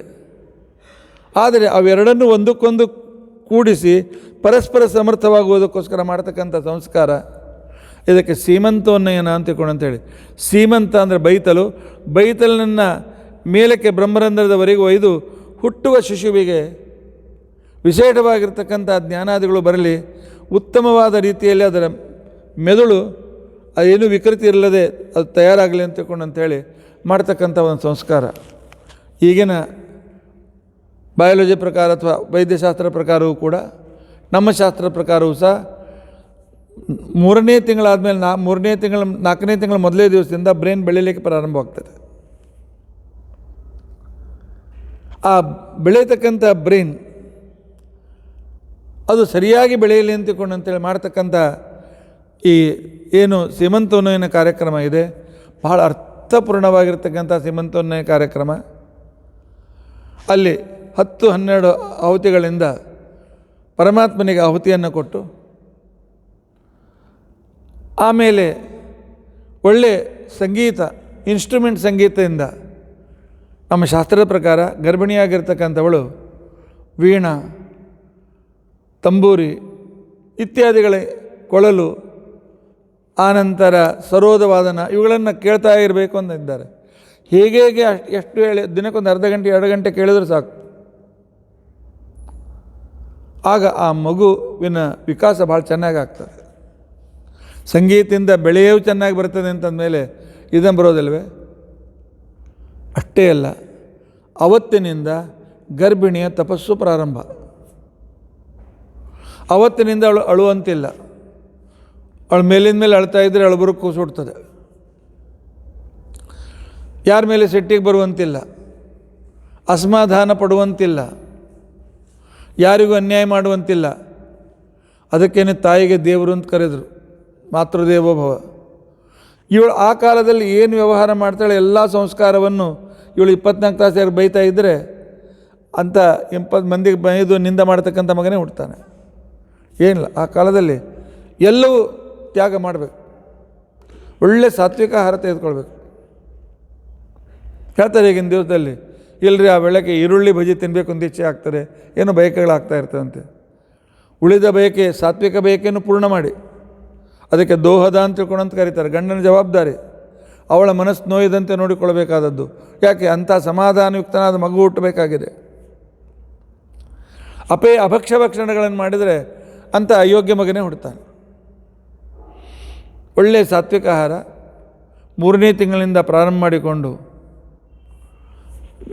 ಹೆರಿಗೆಗೆ ಹೋಗುವ ದಿನದವರೆಗೂ ಮಹಾಭಾರತ, ಭಾಗವತ ಇತ್ಯಾದಿ ಗ್ರಂಥಗಳ ಶ್ರವಣ ಮಾಡಬೇಕು. ಪ್ರಹ್ಲಾದ ಗರ್ಭದಲ್ಲಿದ್ದಾಗಲೇ ಸಂಪೂರ್ಣವಾಗಿರ್ತಕ್ಕಂಥ ತತ್ವಜ್ಞಾನವನ್ನು ಕಲೀಲಿಲ್ಲವೇ? ಅಭಿಮನ್ಯು ಗರ್ಭದಲ್ಲಿದ್ದಾಗಲೇ ಆ ಚಕ್ರವ್ಯೂಹವನ್ನು ಸಂವಾದ ಮಾಡ್ತಕ್ಕಂಥ ಆ ಪ್ರವೇಶ ಮಾಡೋದನ್ನು ಕಲೀಲಿಲ್ಲವೇ? ಆ ರೀತಿಯಾಗಿ ಮಗುವಿಗೆ ಕಲಿಸೋದಕ್ಕೋಸ್ಕರ ನಮ್ಮಲ್ಲಿ ಕನ್ನಡದಲ್ಲಿ ಗಾದೆ ಮಾತಿದೆ, 3 ತಿಂಗಳ ಬುದ್ಧಿ 3 ವರ್ಷದವರೆಗೆ, 3 ವರ್ಷದ ಬುದ್ಧಿ 100 ವರ್ಷದವರೆಗೆ ಅಂತ ತಿಳ್ಕೊಂಡಂತೇಳಿ. ಯಾಕೆ 3ನೇ ತಿಂಗಳಿಂದ 3 ವರ್ಷಗಳವರೆಗೆ ಬ್ರೈನ್ ವಿಕಸಿತವಾಗ್ತಾ ಇರ್ತದೆ. ಆಗ ಕೊಡುವ ಸಂಸ್ಕಾರಗಳು ನಮ್ಮ ಮಕ್ಕಳಿಗೆ ಉತ್ತಮವಾದ ಸಂಸ್ಕಾರಗಳು ಅಂತ ಅನಿಸ್ಕೊಳ್ತಾರೆ. ಆನಂತರ 7ನೇ ತಿಂಗಳಲ್ಲಿ ವಿಷ್ಣು ಬಲಿ ಅಥವಾ ಗೋದಾನ ಸಂಸ್ಕಾರ ಅಂತ ತಿಳ್ಕೊಂಡಂತಿದೆ. ಅಂದರೆ 8ನೇ ತಿಂಗಳಲ್ಲಿ ಮಗು ಹುಟ್ಟಿ ವಿಕೃತಿ ಬರಬಾರದು, 8ನೇ ತಿಂಗಳು ಸುರಕ್ಷಿತವಾಗಿರಬೇಕು, ಹುಟ್ಟತಕ್ಕಂಥ ಮಗುವಿಗೆ ಒಂದು ಪುಣ್ಯ ಇರಲಿ ಅಂತ ತಿಳ್ಕೊಂಡಂತೇಳಿ ಮಾಡ್ತಕ್ಕಂಥ ಸಂಸ್ಕಾರ 7ನೇ ತಿಂಗಳಲ್ಲಿ. ಅದಕ್ಕೆ ಗೋದಾನ ಸಂಸ್ಕಾರ ಅಥವಾ ವಿಷ್ಣು ಬಲಿ ಸಂಸ್ಕಾರ ಅಂತ ತಿಳ್ಕೊಂಡಂತೇಳಿ ಕರೀತಾರೆ. ಇವು ಆ ಸ್ತ್ರೀಯ ಗರ್ಭಕ್ಕೆ ಸಂಸ್ಕಾರ, ಗರ್ಭದಲ್ಲಿರ್ತಕ್ಕಂಥ ಶಿಶುವಿಗೆ ಸಂಸ್ಕಾರಗಳು. ಆನಂತರ ಜಾತಕರ್ಮ ಸಂಸ್ಕಾರ ನಿಜವಾಗಿಯೂ ನಾಲಚ್ಛೇದನ ಪೂರ್ವದಲ್ಲಿ ಮಾಡ್ತಕ್ಕಂಥ ಸಂಸ್ಕಾರ. ಹೊಟ್ಟೆಯಿಂದ ಕೂಸು ಜಗತ್ತಿಗೆ ಬಂದಿದೆ, ಇನ್ನೂ ಹೊಕ್ಕಳಬಳ್ಳಿ ಕಟ್ ಮಾಡಿಲ್ಲ. ಹಿಂದಿನ ಕಾಲದಲ್ಲಿ ಸ್ವತಃ ಪ್ರತಿಯೊಬ್ಬ ಯಜಮಾನರು ಮಂತ್ರಬಲ್ಲವರಾದ್ದರಿಂದ ಹೋಗಿ ಸೂತಿಕಾಗ್ರಹಕ್ಕೆ ಹೋಗಿ ಆ ವೇಳೆಯಲ್ಲಿ ಜಾತಕರ್ಮವನ್ನು ಮಾಡಿ ಆ ನಂತರ ಹೊಕ್ಕಳಬಳ್ಳಿಯನ್ನು ಕಟ್ ಮಾಡ್ತಾಯಿದ್ರು. ಇದರಿಂದ ಹೆರಿಡಿಟಿ ರೋಗ ಬರೋದಿಲ್ಲ. ಈಗಲೂ ಕೂಡ ಪ್ರಾರಂಭ ಆಗಿದೆ ನೋಡಿ, ಸ್ಟೆಮ್ ಬ್ಯಾಂಕ್. ಆ ಹೊಕ್ಕಳಬಳ್ಳಿಯ ಒಂದು ಭಾಗವನ್ನು ಅಷ್ಟು ಕತ್ತರಿಸಿಟ್ಟುಕೊಂಡು ಅದಕ್ಕೆ 50 ಲಕ್ಷ ರೂಪಾಯಿ ಲಕ್ಷಕ್ಕಿಂತ ಹೆಚ್ಚು ಹಣ ತೆಗೆದುಕೊಳ್ತಾರೆ. ಅದನ್ನು ಒಂದು ಸುರಕ್ಷಿತವಾದಂಥ ಆ ಒಂದು ವಾತಾವರಣದಲ್ಲಿ ಅದನ್ನು ಸುರಕ್ಷಣೆ ಮಾಡ್ತಾರೆ. ಒಂದು ವೇಳೆ ಹುಟ್ಟಿದ ಮಗುವಿಗೆ ಏನಾದರೂ ಕ್ಷಯ, ಕ್ಯಾನ್ಸರು ಇಂಥವುಗಳು ಬಂದರೆ ಆ ಸ್ಟೆಮ್ಮಿನಲ್ಲಿರ್ತಕ್ಕಂಥ ಜೀವಾಣು ತೆಗೆದುಕೊಂಡು ಇಂಜೆಕ್ಟ್ ಮಾಡಿದರೆ ಎಲ್ಲ ರೋಗಗಳು ಹೊರಟೋಗ್ತದೆ ಅಂತ ತಿಳ್ಕೊಂಡು ಅಂತೇಳಿ ಅನ್ನೋ ಒಂದು ಸಂಸ್ಕಾರ. ಅದು ಕಾಲಕ್ಕೆ ಹಿಂದಿನ ಕಾಲದಲ್ಲಿ ಅದನ್ನೇ ಜಾತಕರ್ಮ ಅಂತ ತಿಳ್ಕೊಂಡು ಅಂತೇಳಿ ಸಂಸ್ಕಾರ ಮಾಡ್ತಾಯಿದ್ರು. ಈಗ 11ನೇ ದಿವಸ. ಆದರೆ 5ನೇ ದಿವಸ ಜೀವಂತಿಕಾ ಪೂಜಾ, 5 ಮತ್ತು 6ನೇ ದಿವಸ. ಮಗು 5ನೇ ದಿವಸದಿಂದ 6ನೇ ದಿವಸಕ್ಕೆ ಬರಬೇಕಾಗಿರ್ತಕ್ಕಂಥ ಸಂದರ್ಭದಲ್ಲಿ ಗರ್ಭದ ವಾತಾವರಣದಿಂದ ಹೊರಗಿನ ವಾತಾವರಣಕ್ಕೆ ಹೊಂದ್ಕೊಳ್ತಕ್ಕಂಥ ಸಂದರ್ಭ. ಈ ವೇಳೆಗೇ ಮೂರ್ಛಾ ರೋಗಗಳು ಇತ್ಯಾದಿಗಳೆಲ್ಲ ನಮ್ಮ ಕಡೆ ಶಟವಿ ಬ್ಯಾನಿ ಅಂತ ತಿಳ್ಕೊಂಡು ಅಂತೇಳಿ ಕರೀತಾರೆ, ಇವೆಲ್ಲ ಸೇರಿಸ್ಕೊಳ್ತಕ್ಕಂಥ ಸಂದರ್ಭ. ಅವತ್ತಿನ ದಿನ ರಾತ್ರಿ 5 ಮತ್ತು 6ನೇ ರಾತ್ರಿ. ಹಿಂದಿನ ಕಾಲದಲ್ಲಿ ಮನೆಯಲ್ಲಿ ಹೆರಿಗೆ ಆಗ್ತಾಯಿತ್ತು, ಈಗ ಹಾಸ್ಪಿಟಲ್ನೇ ಆಗ್ತದೆ. ಹಾಸ್ಪಿಟಲ್ ಪರ್ಮಿಷನ್ ಕೊಡೋದಿಲ್ಲ. ಆ ಮಗುವಿನ ಒಂದು ಅಂಗಿಯನ್ನು ತೆಗೆದುಕೊಂಡು ಬಂದು ಮನೆಯಲ್ಲಿಟ್ಟು 2 ರಾತ್ರಿ ಬ್ರಾಹ್ಮಣ ಕಡೆಯಿಂದ ರಾಕ್ಷೋಗ್ನ ಸೂಕ್ತಗಳನ್ನು ಮತ್ತು ಇನ್ನೂ ಅನೇಕ ರೀತಿಯಾಗಿರ್ತಕ್ಕಂಥ ಉತ್ತಮ ಸೂಕ್ತಗಳನ್ನು ಹೇಳಿಸ್ಬೇಕು ಅಂತ ತಿಳ್ಕೊಂಡಂತನ್ನುವ ಕ್ರಮ ಇದೆ. ಇದಾದ ನಂತರ ನಾಮಕರಣ ಸಂಸ್ಕಾರ ಬಹಳ ಮಹತ್ವಪೂರ್ಣವಾದದ್ದು. ದೇವರ ಹೆಸರನ್ನೇ ಇಡಿ, ನಕ್ಷತ್ರದ ಹೆಸರನ್ನಿಡಿ, ಕುಲದೇವತೆ ಹೆಸರನ್ನು ಇಡಿ. ಇಷ್ಟವಾದಂಥ ಯಾರನ್ನು ಕರೆದರೆ ದೇವರನ್ನು ಕರೆದಂತೆ ಆಗಬೇಕು ಅಂತ ಹೆಸರಿಡಿ. ಟಿಂಟು ಪಿಂಟು ಕುಂಟು ಅಂತ ಹೆಸರಿಡಬೇಡಿ ಅಂತಕ್ಕಂಥ ನಾಮಕರಣ ಸಂಸ್ಕಾರದ ಒಂದು ವಿಶಿಷ್ಟವಾಗಿರ್ತಕ್ಕಂಥ ಪ್ರೇರಣೆ ಅದು ಬಹಳ ಮಹತ್ವಪೂರ್ಣವಾದದ್ದು.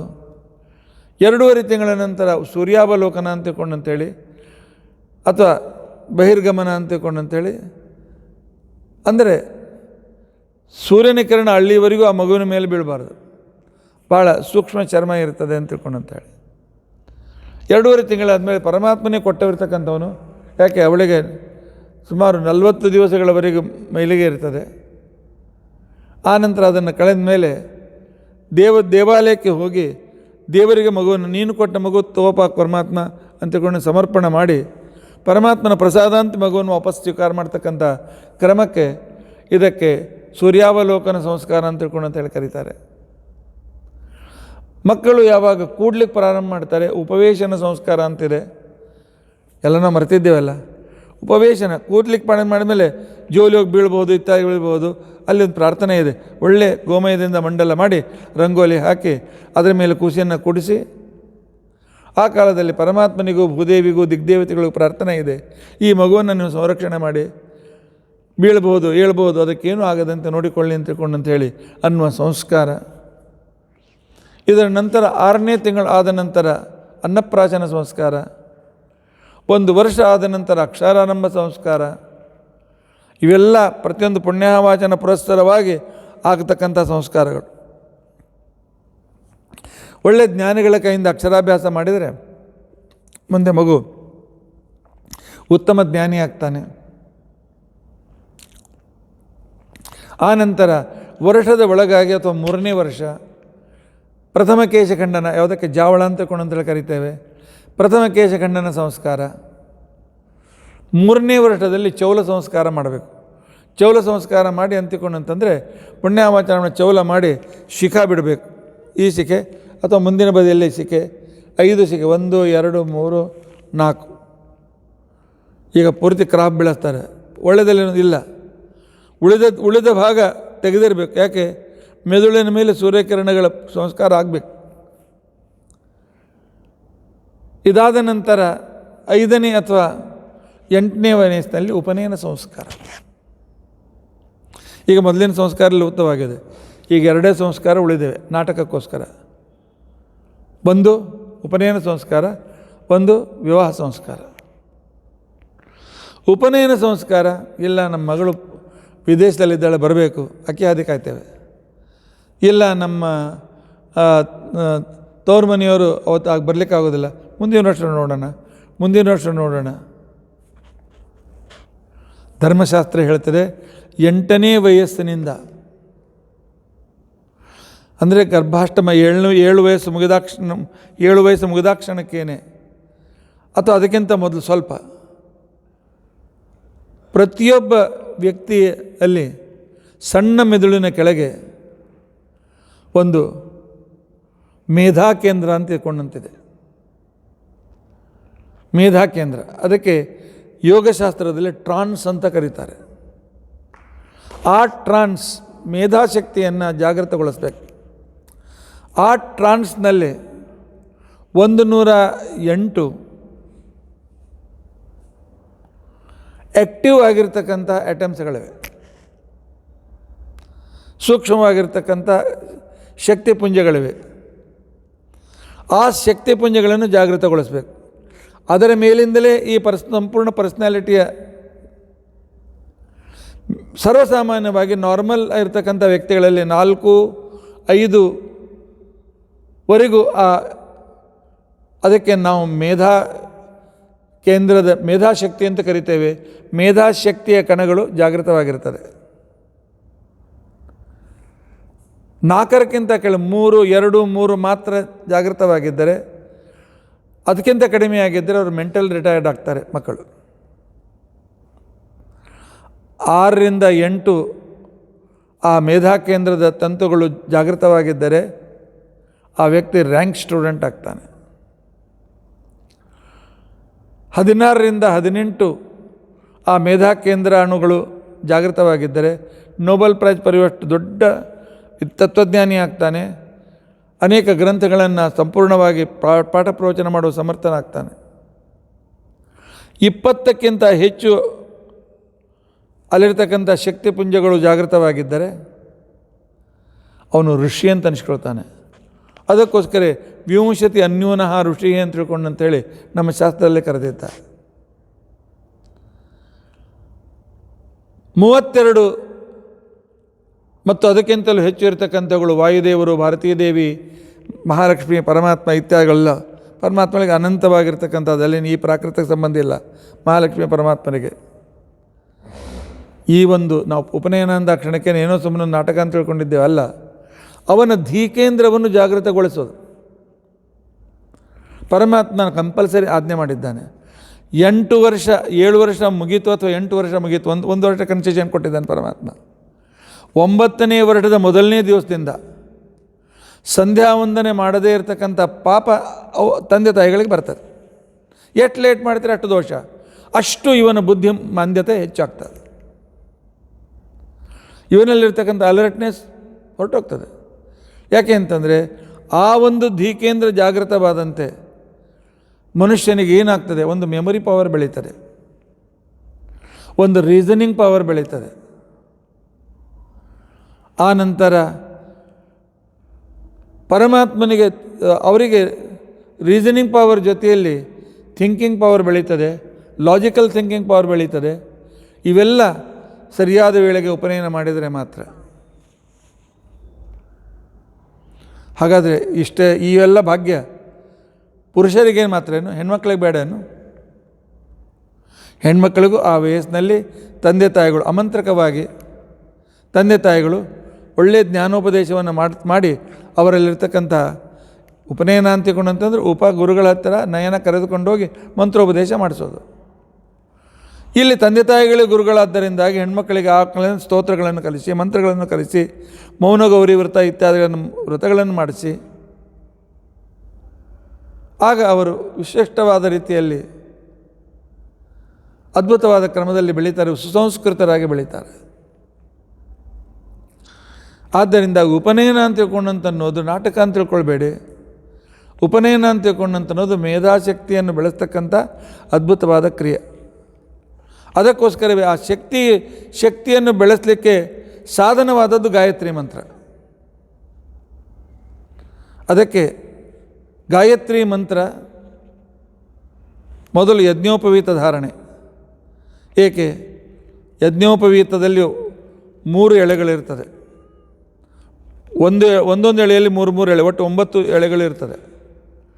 9 ರೂಪದಿಂದ ಭಗವಂತನನ್ನು, ನಾರಾಯಣ, ವಾಸುದೇವ, ಸಂಕರ್ಷಣ, ಪ್ರದ್ಯುಮ್ನ, ಅನಿರುದ್ಧರನ್ನು, ಆಮೇಲೆ ಪ್ರಣವ ಪ್ರತಿಪಾದ್ಯನಾದ ಪರಮಾತ್ಮನನ್ನು, ಅಗ್ನಿಯನ್ನು, ಪ್ರಜಾಪತಿಯನ್ನು, ಸೂರ್ಯನನ್ನು, ಪಿತೃಗಳನ್ನು ಒಂದೊಂದು ತಂತುನಲ್ಲಿ ಸ್ಥಾಪನೆ ಮಾಡಿ ಅಷ್ಟು ದೇವತೆಗಳ ಸನ್ನಿಧಾನ. ಈ ಯಜ್ಞೋಪವೀತ ಅಂತಿಕೊಂಡಂತಂದರೆ ಗುರುಗಳು ಕೊಡ್ತಕ್ಕಂಥ ಕರುಳು ಬಳ್ಳಿ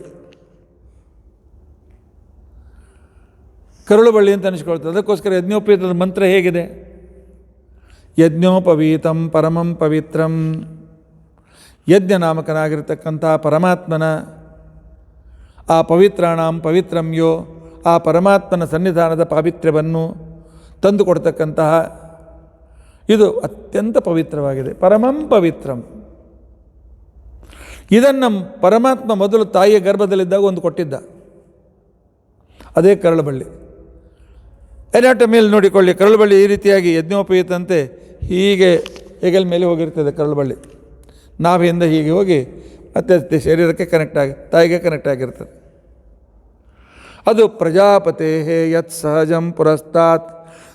ತಾಯಿಯ ಗರ್ಭದಲ್ಲಿದ್ದಾಗ ಪ್ರಜಾಪತಿ ಅಂತಕ್ಕಂಥ ಪರಮಾತ್ಮ ಆ ಒಂದು ಬೆಳವಣಿಗೆ, ಹುಟ್ಟು, ಪ್ರಜನನ ಇತ್ಯಾದಿಗಳಿಗೆ ಕಾರಣೀಭೂತನಾಗಿರ್ತಕ್ಕಂಥ ವ್ಯಕ್ತಿ ಪ್ರಜಾಪತಿ. ಮದುವೆ ಕಾಲದಲ್ಲಿ ಪ್ರಜಾಪತಿಯ ಪ್ರಾರ್ಥನೆ ಇದೆ. ಪ್ರಜಾಪತಿ ಸ್ವಾಂ ಮಹ್ಯಮದಾತ್ ಅಂತಕೊಂಡು ಮಂತ್ರ ಇದೆ. ಆ ರೀತಿಯಾಗಿ ಅದನ್ನು ಪ್ರಜಾಪತಿ ಪರಮಾತ್ಮ ಕೊಟ್ಟಿದ್ದ.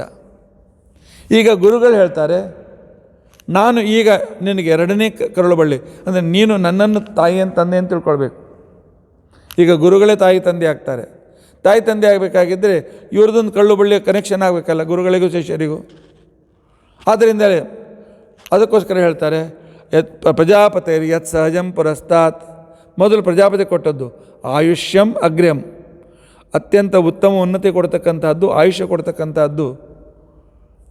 ಅದು ಈಗ ನಾನು ಶುಭ್ರಂ, ಒಳ್ಳೆ ಶುಭ್ರವಾಗಿರ್ತಕ್ಕಂಥ ದಾರದಲ್ಲಿ ದೇವತೆಗಳನ್ನು ಆವಾಹನ ಮಾಡಿ ನಿನಗೆ ನಾನು ಕೊಡ್ತಾ ಪ್ರತಿಮುಂಚ ಶುಭ್ರಂ ಯಜ್ಞೋಪವೀತಂ ಬಲಮಸ್ತು ತೇಜ, ನಾನು ಕೊಡ್ತಕ್ಕಂಥ ಎರಡನೇ ಯಜ್ಞೋಪವೀತ ನಿನಗೆ ಬಲ ತೇಜಸ್ಸು ಇತ್ಯಾದಿಗಳನ್ನು ಕೊಡಲಿಕ್ಕೆ ಸಮರ್ಥವಾಗಲಿ ಅಂತ ತಿಳ್ಕೊಂಡು ಅಂತೇಳಿ ಆಶೀರ್ವಾದ ಮಾಡಿ ಯಜ್ಞೋಪವೀತವನ್ನು ಗುರುಗಳು ಶಿಷ್ಯನ ಕೊರಳಿಗೆ ಹಾಕ್ತಾರೆ. ನಿಜವಾಗಿಯೂ ಹಿಂದಿನ ಕಾಲದಲ್ಲಿ ಉಪನಯನ ಮಾಡ್ತಕ್ಕಂಥ ಮಗುವಿಗೆ ಈ ರೀತಿಯಾಗಿ ಪುಣ್ಯವಾಚನದೆಲ್ಲ ಮುಗಿಸಿ ಗುರುಗಳ ಹತ್ರ ಕರೆದುಕೊಂಡು ಹೋಗಿ ಆಗ ಗುರುಗಳು ಅವನಿಗೆ ವಸ್ತ್ರಾದಿಗಳನ್ನು ಕೊಟ್ಟು ಯಜ್ಞೋಪವೀತ ಹಾಕಿ 3 ದಿವಸ ಬಾಗಿಲು ಹಾಕ್ಕೊಂಡು ಆ ಮಗುವನ್ನು ತಮ್ಮ ಜೊತೆಯಲ್ಲಿ ಇಟ್ಟುಕೊಂಡು ಪರಮಾತ್ಮನ ಜಪ ಮಾಡ್ತಾಯಿದ್ದರಂತೆ. ಆ ಮಗುವಿನನ್ನು ತಮ್ಮ ಎದೆಗೆ ತಗ್ಗಿಸಿಕೊಂಡು ಅಥವಾ ಎದುರಿಗಿಟ್ಕೊಂಡು ತಲೆ ಮೇಲೆ ಕೈ ಇಟ್ಟು ಸಾಮವೇದದಲ್ಲಿ ವಿವರಣೆ ಬರ್ತದೆ. ಆ 3 ದಿವಸ ಇವರ ಜಪದಿಂದ ಆ ಗುರುಗಳು ತಾವೇನು ಶಕ್ತಿಯನ್ನು ಸಂಪಾದನೆ ಮಾಡಿದ್ದಾರೆ ಅದನ್ನು ಈ ಬ್ರಹ್ಮಚಾರಿಗೆ ಟ್ರಾನ್ಸ್ಫರ್ ಮಾಡ್ತಾಯಿದ್ರಂತೆ. ಟ್ರಾನ್ಸ್ಫರ್ ಮಾಡ್ತಾಯಿದ್ರು. ಇವತ್ತು ಆ ಟ್ರಾನ್ಸ್ಫರ್ ಹೇಗೆ ಅಂತ ತಿಳ್ಕೊಂಡು ಅಂತಂದರೆ ಅದು ಗಾಯತ್ರಿ ಮುಖಾಂತರ. ತತ್ಸವಿತುರ್ವರೆಣ್ಯಂ ಭರ್ಗೋ ದೇವಸ್ಯ ಗಾಯತ್ರಿ. ಗಾಯತ್ರಿ ಅರ್ಥ ಅನೇಕ ಸಲ ಹೇಳಿದ್ದೇನೆ, ಈಗ ವಿವರಣೆ ಮಾಡೋದಿಲ್ಲ. ಆದರೆ ಗಾಯತ್ರಿ ಮಂತ್ರ ಉಪದೇಶ ಮಾಡತಕ್ಕಂಥ ಗುರುಗಳು ಕನಿಷ್ಠ 24,000 ಗಾಯತ್ರಿ ಜಪವನ್ನು ಮಾಡಿದರೆ, ಕನಿಷ್ಠ ಉತ್ತಮ ಪಕ್ಷ 24 ಲಕ್ಷ ಗಾಯತ್ರಿ ಮಂತ್ರ ಮಾಡಿ ಅವನಿಗೆ ಗಾಯತ್ರಿ ಉಪದೇಶವನ್ನು ಕೊಡಬೇಕು. ಇವತ್ತೆಲ್ಲ ಆಚಾರ್ಯ ನಮ್ಮ ಅಪ್ಪನೇ ಮಾಡ್ತಾರೆ, ನಮ್ಮ ಯಜಮಾನರೇ ಮಾಡ್ತಾರೆ ಅಂತ ಹೇಳೋಣ. ಕೆಲವು ಸಲ ಆ ಯಜಮಾನರಿಗೆ ನಾವು ಗಾಯತ್ರಿ ಪ್ರಾಂಪ್ಟ್ ಮಾಡಬೇಕಾಗ್ತದೆ. ನಾವು ಹೇಳಬೇಕು ಓಂ ಭೂ ಅನ್ನುವಂತ ಅಪ್ಪ ಹೇಳ್ತಾನೆ, ಅವನು ರಿಪೀಟ್ ಮಾಡ್ತಾನೆ, ಅದನ್ನು ಮಗ ರಿಪೀಟ್ ಮಾಡ್ತಾನೆ. ಏನಿದೆ ಅರ್ಥ? ನಾಟಕ ಇದು. ಶಕ್ತಿಪಾತ ಹೀಗಾಗ್ತದೆ, ಪ್ರಾಂಪ್ಟ್ನಿಂದ ಆ ಗಾಯತ್ರಿ ಶಕ್ತಿ ಸಿಗ್ತದೆ. ಅದಕ್ಕೋಸ್ಕರ ನಮ್ಮ ಮಕ್ಕಳಲ್ಲಿ ಧರ್ಮದಲ್ಲಿ ಆಸಕ್ತಿ ಬೆಳೆಯೋದಿಲ್ಲ. ಯಾಕೆ? ಸರಿಯಾದ ಗಾಯತ್ರಿ ಜಪ ಆಗಿಲ್ಲ. ಇಲ್ಲಿ ಗಾಯತ್ರಿ ಜಪ ಮುಂದೆ ಹೇಳ್ತಾರೆ, ಸದಾ ಸೂರ್ಯಾಂತರ್ಗತ ನಾರಾಯಣನೇ ತಾನೇ ತನ್ನ ಒಂದು ರೂಪದಿಂದ ಈ ವಾಮನ ಗಾಯತ್ರಿ ಉಪದೇಶ ಮಾಡಿದ್ದಾನಂತೆ. ಅದಕ್ಕೋಸ್ಕರ ಒಳ್ಳೆ ಜ್ಞಾನಿಗಳ ಕಡೆಯಿಂದ ಗಾಯತ್ರಿ ಉಪದೇಶವನ್ನು ಮಾಡಿಸಿದರೆ ಅವರ ಶಕ್ತಿ ಅವರಿಗೆ ಟ್ರಾನ್ಸ್ಫರ್ ಆಗ್ತಾರೆ. ಇದರ ನಂತರ ಇರತಕ್ಕಂಥದ್ದು ಉಪನಯನ ಹೋಮ ಆದ ನಂತರ ಅತಿ ಮಹತ್ವಪೂರ್ಣವಾದದ್ದು, ಅವರು ಪುರೋಹಿತರು ಅಥವಾ ಈಗ ತಂದೆ ಅವನ ಬಲಗೆಬಿಯ ಮೇಲೆ ಕೈ ಇಟ್ಟು, ಯಾಕೆಂದರೆ ಬಲಗೆಬಿಯ ಮೇಲೆ ಆ ನಂತರ ಸಣ್ಣ ಮೆದುಳಿನ ಕೆಳಗೆ ಈ ಎಂಡೋಕ್ರೈನ್ ಗ್ಲ್ಯಾಂಡ್ ಇದೆ, ಮೇಧಾ ಕೇಂದ್ರ ಇದೆ, ಅದರ ಮೇಲೆ ಕೈ ಇಟ್ಟು ಅದಕ್ಕೆ ಮೇಧಾಜನನ ಶಾಂತಿ ಅಂತ ತಿಳ್ಕೊಂಡು ಅಂತ ಹೇಳಿ, ಯಾವ ಮೇಧಾಶಕ್ತಿಯಿಂದ ವಿಶ್ವಾಮಿತ್ರರು ಬ್ರಹ್ಮರ್ಷಿಗಳಾದರು, ಯಾವ ಮೇಧಾಶಕ್ತಿಯಿಂದ ವಸಿಷ್ಠರು ಮಹರ್ಷಿಗಳು ಅಂತ ತಿಳ್ಕೊಂಡು ಅನಿಸ್ಕೊಂಡ್ರು, ಯಾವ ಮೇಧಾಶಕ್ತಿಯಿಂದ ಇಂದ್ರನಾದನು, ಯಾವ ಮೇಧಾಶಕ್ತಿಯಿಂದ ಅಗ್ನಿ ವರುಣ ಇತ್ಯಾದಿಗಳು ತಮ್ಮ ಪದವಿಯನ್ನು ಪಡೆದರು, ಯಾವ ಮೇಧಾಶಕ್ತಿಯಿಂದ ಎಲ್ಲ ದೇವತೆಗಳು ಜಗತ್ತಿಗೆ ಉಪಕಾರ ಮಾಡ್ತಾ ಇದ್ದಾರೆಯೋ ತಾಂ ಮೇಧಯ, ಆ ಮೇಧಾಶಕ್ತಿ ಈ ಮಗುವಿಗೆ ಬರಲಿ.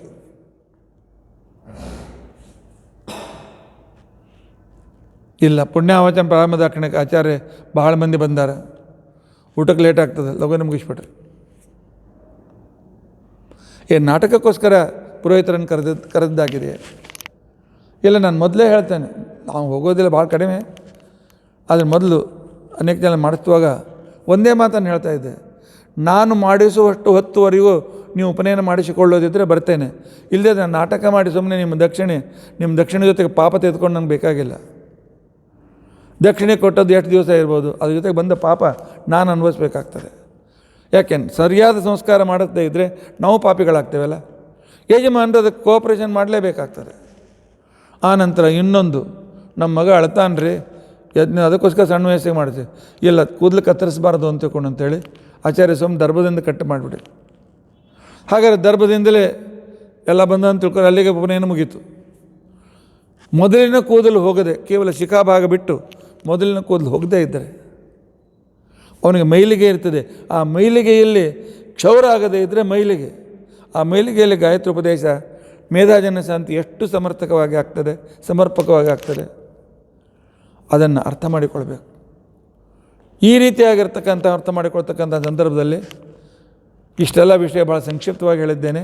ಸಮಯ ಮುಗಿತಾ ಬಂದದ್ರಿಂದಾಗಿ ವಿಸ್ತಾರ ನಿಮಗೆ ಬೇಕಾಗಿದ್ದರೆ ನಾವು ಒಂದೆರಡು ದಿವಸದಲ್ಲಿ ನಾನೇ ಬರೆದಿರ್ತಕ್ಕಂಥ ಒಂದು ಉಪನಯನ ಸಂಸ್ಕಾರ ಏನು ಏಕೆ ಹೇಗೆ ಅಂತ ತಿಳ್ಕೊಂಡಂತಿದೆ, ಅದರ PDF ಮಾಡಿ ನಾವು ಮತ್ತೆ ನಮ್ಮ ಆನಂದ ವಿಹಾರ ವಿದ್ಯಾಲಯದ ಗ್ರೂಪ್ನಲ್ಲಿ ಹಾಕ್ತೇವೆ. ಕನ್ನಡದಲ್ಲಿದೆ, ಕನ್ನಡ ಮತ್ತು ಮರಾಠಿ ಎರಡೂ ಭಾಷೆಯಲ್ಲಿದೆ, ಎರಡನ್ನೂ ಹಾಕ್ತೇವೆ. ಯಾರಿಗೆ ಕನ್ನಡ ಓದಲಿಕ್ಕೆ ಬರೋದಿಲ್ಲ ಮರಾಠಿ ಓದಿ. ನಿಮ್ಮ ಮಕ್ಕಳಿಗೆ ಉಪನಯನ ಅಂದರೆ ಏನು ಅಂತ ನೀವು ಅರ್ಥ ಮಾಡಿಕೊಳ್ಳಿ.